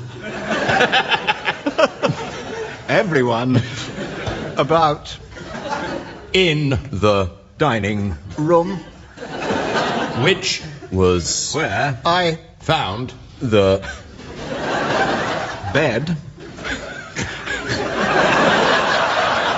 in the state which I discovered to be a facsimile of Tracy Emmons Junior art entry, which was not the best suet that I have ever seen in the whole of my lifetime.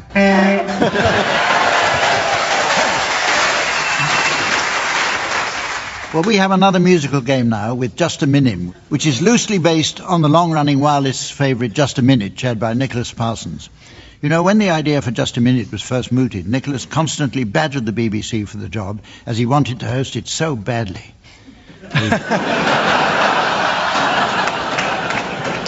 Well, he certainly succeeded there. Piano accompaniment will be provided by Colin Sell. See, the word sticks in my throat. Actually, we have some rather exciting news about Colin. It's exactly 40 years to the day that he took his first piano lesson. So to celebrate, the teams have chipped in and raised enough to send him back for a second one. Okay, the song I'd like you to sing without hesitation, deviation or repetition is Don't Sit Under the Apple Tree. And Jack, you can start this one. Don't sit under the apple tree with any... Challenge from Tim. Deviation from the tune.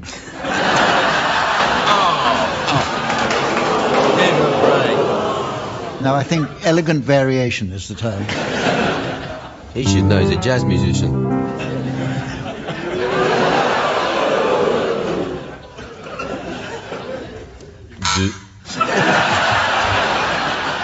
Hesitation. I didn't notice. Am I taking this too seriously? I wasn't aware we'd started. No, sorry. Don't sit. Graham. Hesitation. Who hesitated? Who hesitated? I didn't hear. Tim, he normally comes in by now.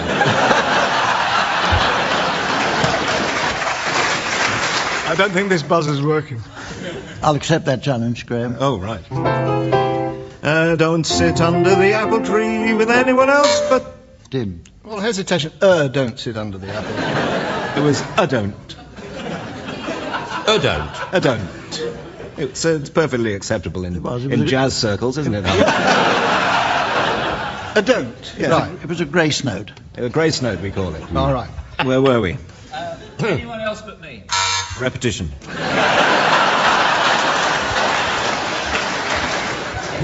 Graham, go on. All right. No person other than myself. Any... Jack. Well, he lost it all together then, didn't he? You have to pick it up from there, Jack.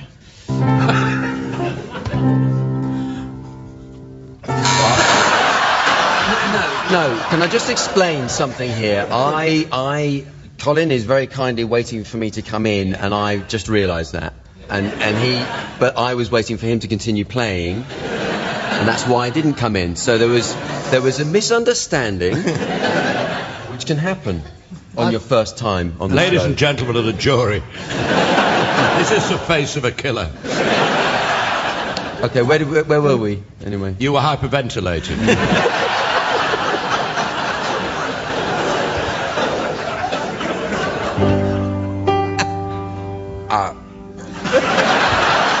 No, you're allowed one Don't go walking down Lover's Lane, contemplating a short fling, or even an affair, that kind of thing. Watch out, 'cause I'm quite nasty when I get cross. I have problems with rejection. Don't you admit you've done it now. I'm not a...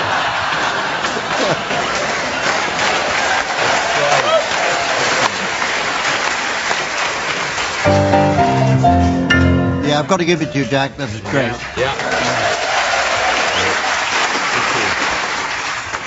Well, I notice it's very nearly the end of the show. There's just time to fit in a round of Butcher's Book Club.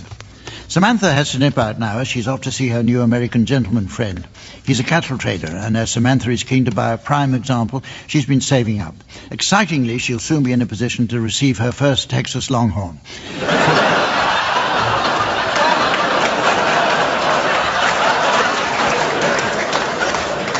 So, teams, while she's away preparing for that, I'd like you to suggest titles of books that would delight a readership drawn from the butchery trade.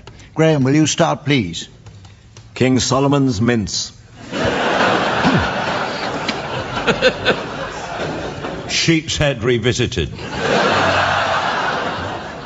The Old Curiosity Chop. Beef on Counter.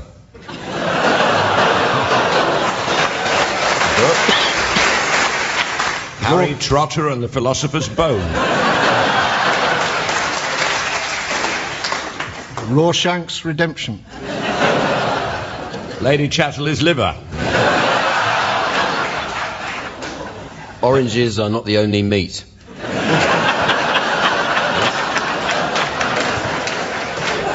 Chitterling, chitterling, banger, banger. Breakfast at Sainsbury's.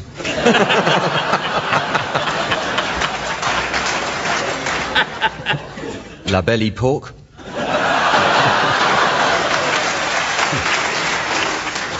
Fowler's Modern English Sausage.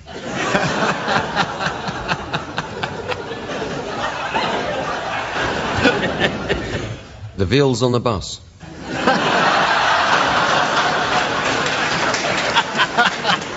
Now, ladies and gentlemen, before we end the show, I'm advised there have been some complaints from listeners about a short break in transmission. We really are very sorry. It wasn't nearly long enough. So, from the teams, Samantha, myself, and the good folk of Belfast, it's goodbye. Barry Cryer, Graeme Garden, Tim Brooke-Taylor and Jack B were being given silly things to do by Humphrey Lyttelton, with Colin Sell setting some of them to music. The programme consultant was Ian Pattinson, and the producer was John Naismith.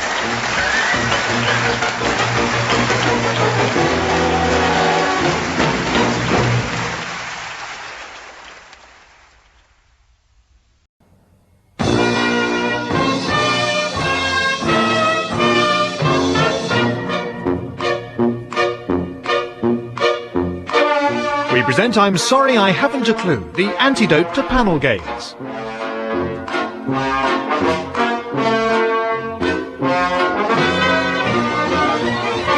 At the piano is Colin Sell and your chairman is Humphrey Lyttelton.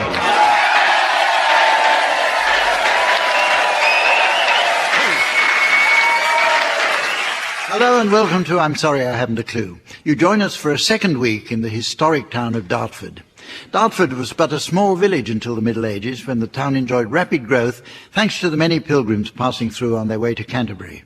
They would assemble in London under the Charing Cross and pray for a safe day's journey. The tradition of praying at Charing Cross to get to Dartford on the same day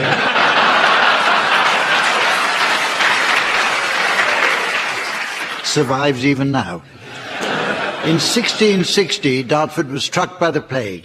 When the epidemic ended, the town mayor decreed that the mighty bells of Holy Trinity Church be rung constantly for a week. The same week, in fact, that the tinnitus epidemic started.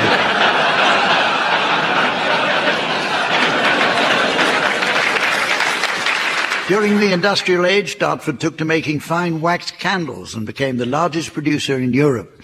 However, with the coming of town gas, demand collapsed and traders found they had wax coming out of their ears. Fine metalworking soon took over as a principal industry, and until very recently parts were supplied to the luxury car market. At a specialist factory, it took one man nearly a year to hand-finish a single radiator grille. So they sacked him. Let's meet the teams. They are on my left, Graeme Garden and Barry Cryer.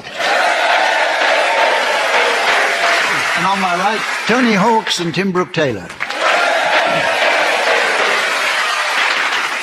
And positioning her comfortable seat on my left hand,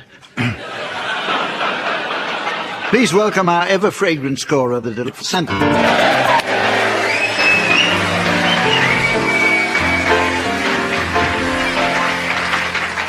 OK, let's get weaving. On second thoughts, put those looms away while we get on with a round of new definitions. English is a language of immense subtlety and complexity. For example, many don't fully appreciate the difference in correct usage between approval and approbation. Well, approval means favourable opinion or commendation, whereas approbation is what the magistrates gave Barry last week.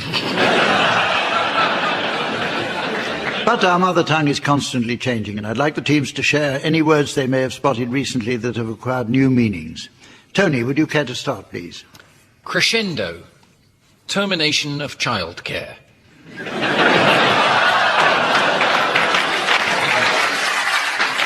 Trash. Yorkshire measles.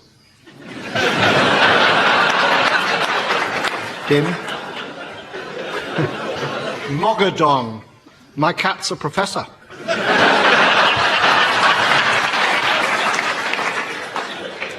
Boutique. To heckle wood.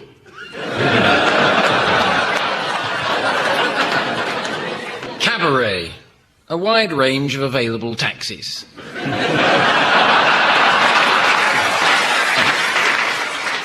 Rugged.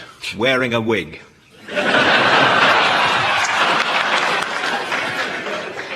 Foreskin. To compel relatives.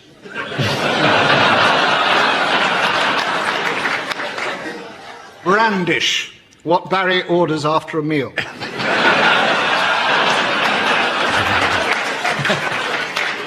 To clarify. To domesticate the Grundies. Lactose. Frostbite.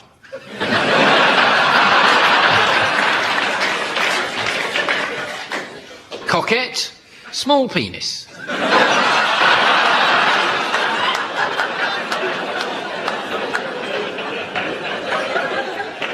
Judo. Kosher plasticine.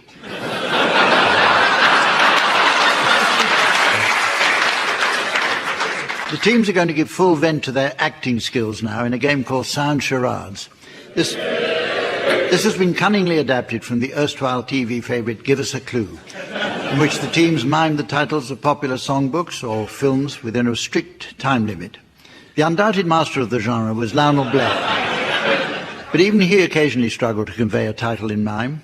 No one will forget how he was caught out after performing an unusual act with an officer and a gentleman for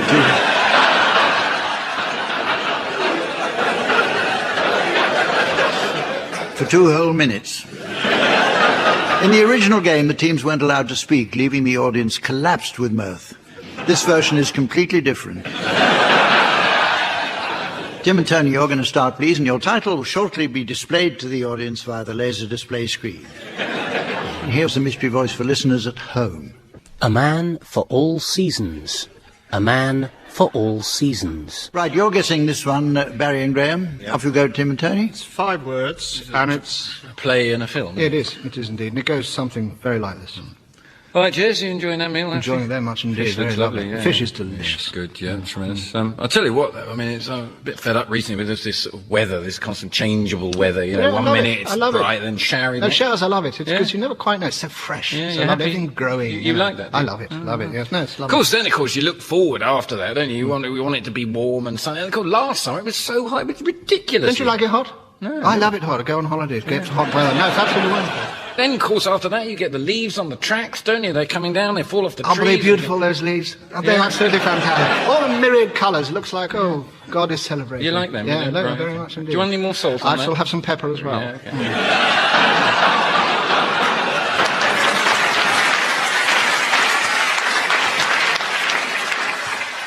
Can't wait to make a snowman either. You were eating something. What were you eating? Some fish. Yes. Well, spit it out. We ate that. We had that bit at the beginning to sort of throw you off the trail. Bless you. But we really... I see. It was nothing to do with the fish at all. Nothing to do with the fish. Ignore the fish. I better give you a clue. The first word is And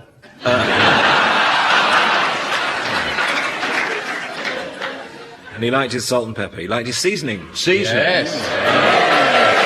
A man for all. Yeah. Right, your turn, Barry and Graeme. Your title's now being exhibited on the laser display board. And here again is the mystery voice for listeners at home. The Cat in the Hat. The Cat in the Hat. It's a book and a film. Book and a film, 5 words. Here goes. Good morning. I'd like to buy a cat, please. Yes, sir. Which one? The one in the trilby. The end.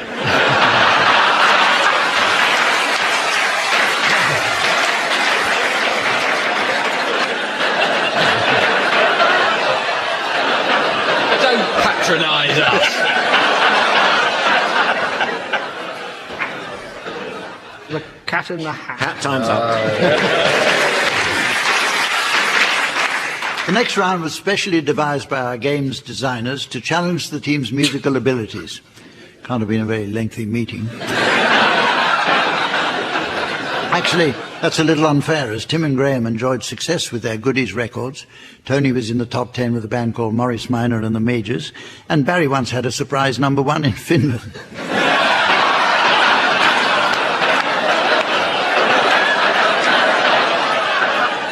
Then the cold weather often does that to him. The game is called Note for Note. In it, the members of one team should start by exchanging a series of unconnected musical notes, which Colin will play for us on the piano. The opposing team should challenge if they spot a recognisable tune. If I uphold the challenge, then the challengers take over. So off you go, please, Graeme and Barry. C. B flat. I'll see you in my dreams. Or can't we go on the first one? Adjudication. Would you like to start again with that? I think we're quite... I don't know about that. Let's have some notes from you, Tim and Tony. OK, F. Oh. Open the lid! Open the lid! Yes, it's worrying when that's beyond you. I'll change it now, just to throw you. A. D. E. Never ride your bicycle on a greasy road. Cause you'll get a terrible wobble on, and you might hit your head if you fall off the bike. Added to which, catch you wheeling the tram lines, it's an old song, and you'll finish up at the depot. So I recommend clips. Remember that? OK, notes from you, Barry and Graeme. Please. Oh, A. You're adorable.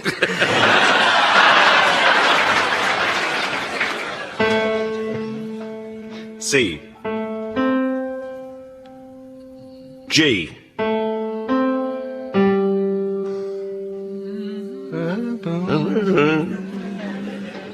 Who is it? Don't help them, audience. We should be standing up. It's the Peruvian national anthem. I don't think you were meant to tell us. Give us some more, because it'll make it easier. And F. He put another G in there, didn't he? Yeah. No, I was given G twice. Probably had one E too many before he came in as well. What have we got now? Can you... I love the Orchard Theatre. It is the best around. I love to play the theatre, and I'll be back, I'll be bound. And we love the orchard, there's apples everywhere. We return to Kent because we love the people there.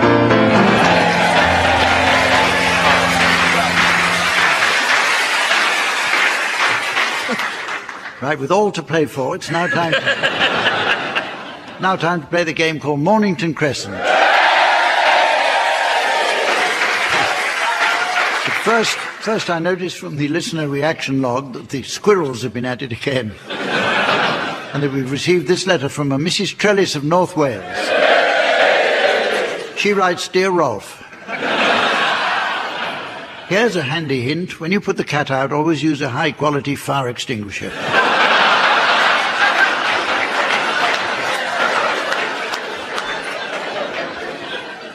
stupid old bat. Well, this week, in response to a national demand for the ritual humiliation of game show contestants, we'll play a round of Elimination Mornington Crescent.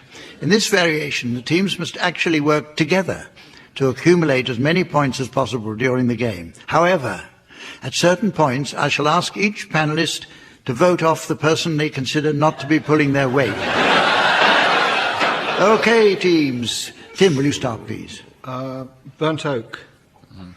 Aldwych. I think I might go for the first double with a lateral with Bloomsbury Square.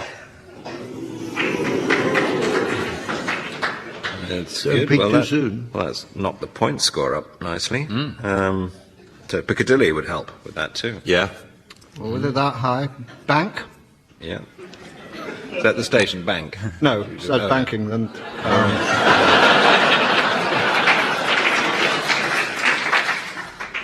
Camden Town. I'm really taking a fly here. Dalston Junction. Right, teams, I'm going to stop you now, and I'd like you to vote for who you think is holding you back.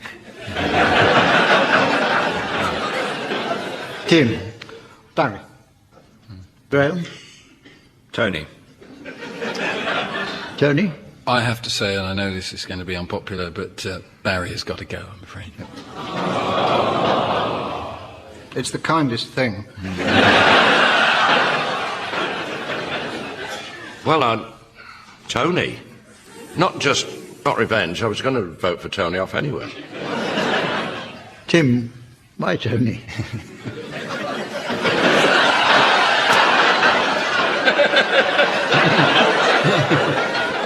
Well, Anne, I actually voted for Barry. I'll do the jokes. Let us know when.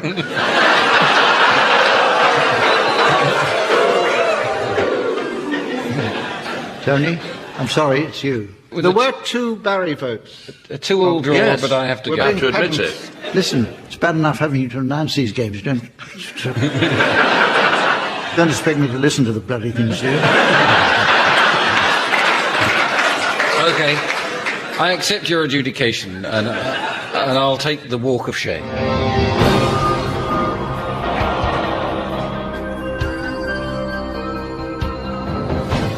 Well, I'm very disappointed to go. I thought I was going well, particularly with Bloomsbury Square, which got us double points. I was let down by Anne, really, who decided I should go even though it was a 2-all draw. Carry on without Tony now. Graeme. Right. To be sensible, Oxford Street. Lower Regent Street. Fenchurch Street. No. Charing Cross. That wasn't exactly on the tip of your tongue, was it? Well, there's nothing in the rules about it being on the tip of your tongue, is there? Have you had a facelift, Anne?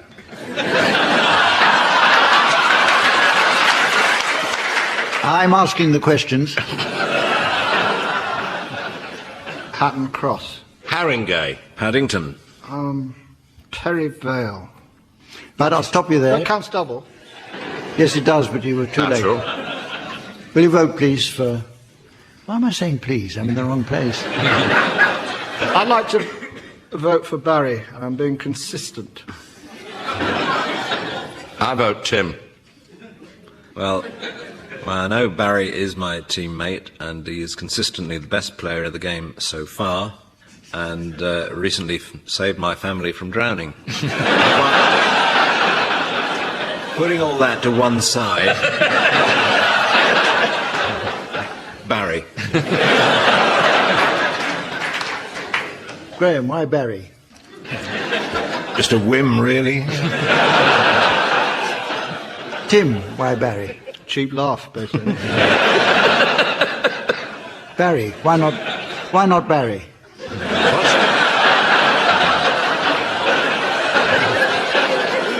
Barry, you're a total failure. Goodbye.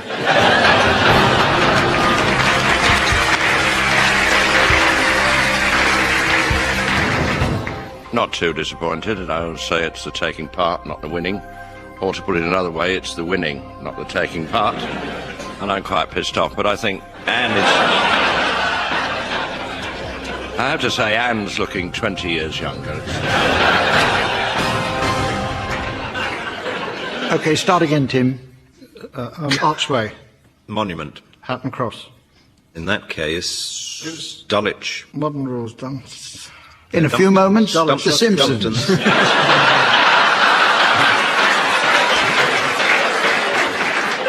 Oh, wait a minute. What? Mornington Crescent. Oh, yeah.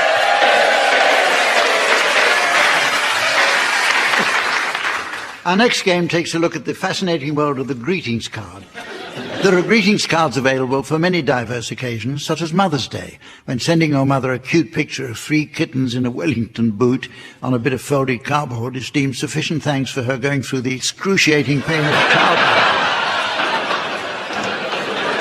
In this round, the teams will attempt to guess the endings to some lines taken from genuine greetings cards. And OK, we'll start with you, Barry. Can you finish the message in this exam results greeting card? We've known you've worked so very hard, determined to get through it. You worked all night and then got pissed. Surprise, surprise, you blew it. The genuine answer to that is, and now you've made us very proud. We knew that you could do it. Tim, try to finish off this well done in your job interview card, please. Magnificent, marvellous, wonderful, brill, talented, gifted, consummate skill.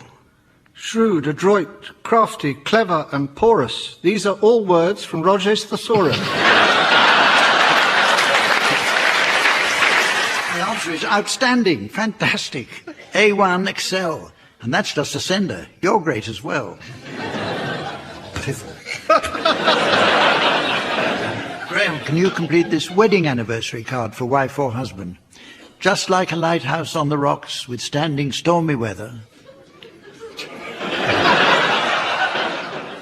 You make a noise like a foghorn whenever we get it together.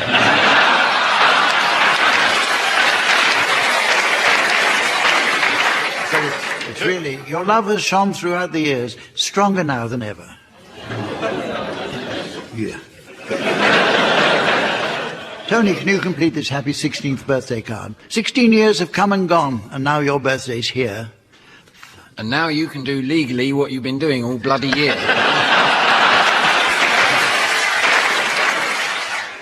Very nearly the right answer. We hope that all you wish for will be yours throughout the year. Do people get paid to write these things? Bloody well ought to be paid for reading them.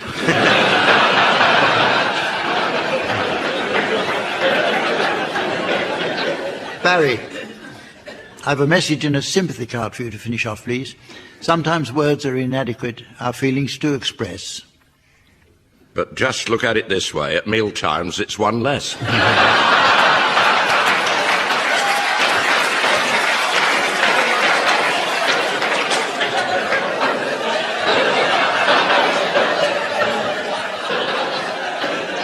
The answer is when someone whom we hold so dear is in such great distress. Here are some for anyone to have a go at. This one is a St. Patrick's Day card. We're searching for that clover, the one that brings you luck. May you be lucky all your life and never short of a rhyme. The answer is 4 leaves and a leprechaun can never be too much. It doesn't scan and it's rubbish.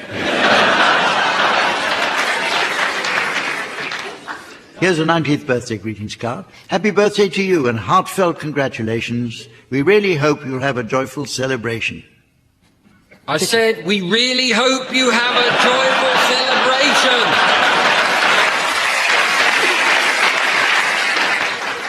Now, the actual answer is, so many things have led to this historic day, and now we celebrate your 90th birthday. Thud. And finally, this one's a 21st birthday card. Can't find the words to tell you, don't quite know what to say. 'Twas I who gave your mother one 21 years ago.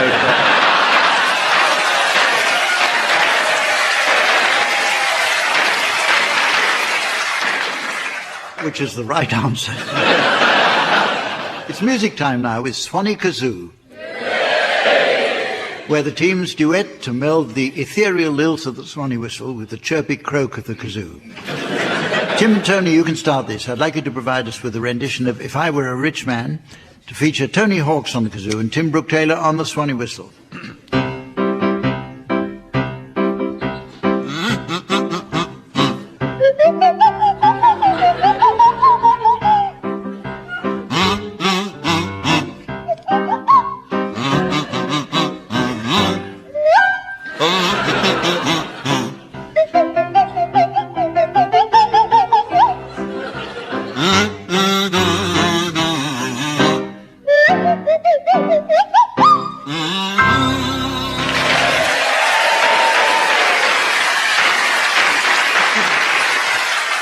It's you now, Barry and Graeme. I'd like you to provide us with a rendition of Singing in the Rain, to feature Barry Cryer on the kazoo and Graeme Garden on the swanny whistle.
Well, I notice it's very nearly the end of the show, but it's just time to squeeze in a... Shut up.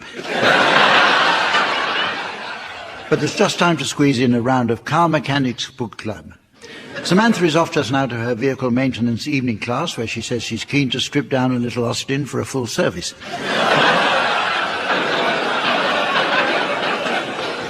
So while she's away enjoying that, I'd like you teams to suggest book titles that might appeal to a readership drawn from the motor repair trade. Tim, will you start, please? Brave New World. Complete Anglia. The Loneliness of the Nice Little Runner. James and the Giant Porsche. Winnie the Pooh. You want to get that exhaust looked at? The Silencer of the Lamborghinis. The Bumper Fun Book of Motoring Jokes. It'll have you double declutching your sides. Middlemarch is the soonest we can have it ready to be. Brake pads at Tiffany's. On Her Majesty's 5,000-mile service. And so... The day of They died with their boots open. Have another go, Graeme. The day of the Jack. So, ladies and gentlemen, as this edition of the show draws to a close, I'm required to assure our listeners that no animals were harmed in the making of this programme.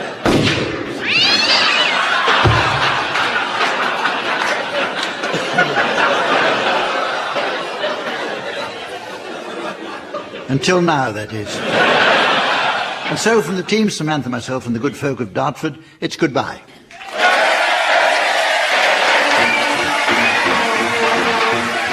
Barry Cryer, Graeme Garden, Tim Brooke-Taylor and Tony Hawks were being given silly things to do by Humphrey Lyttelton, with Colin Sell setting some of them to music. The programme consultant was Ian Pattinson and the producer was John Naismith.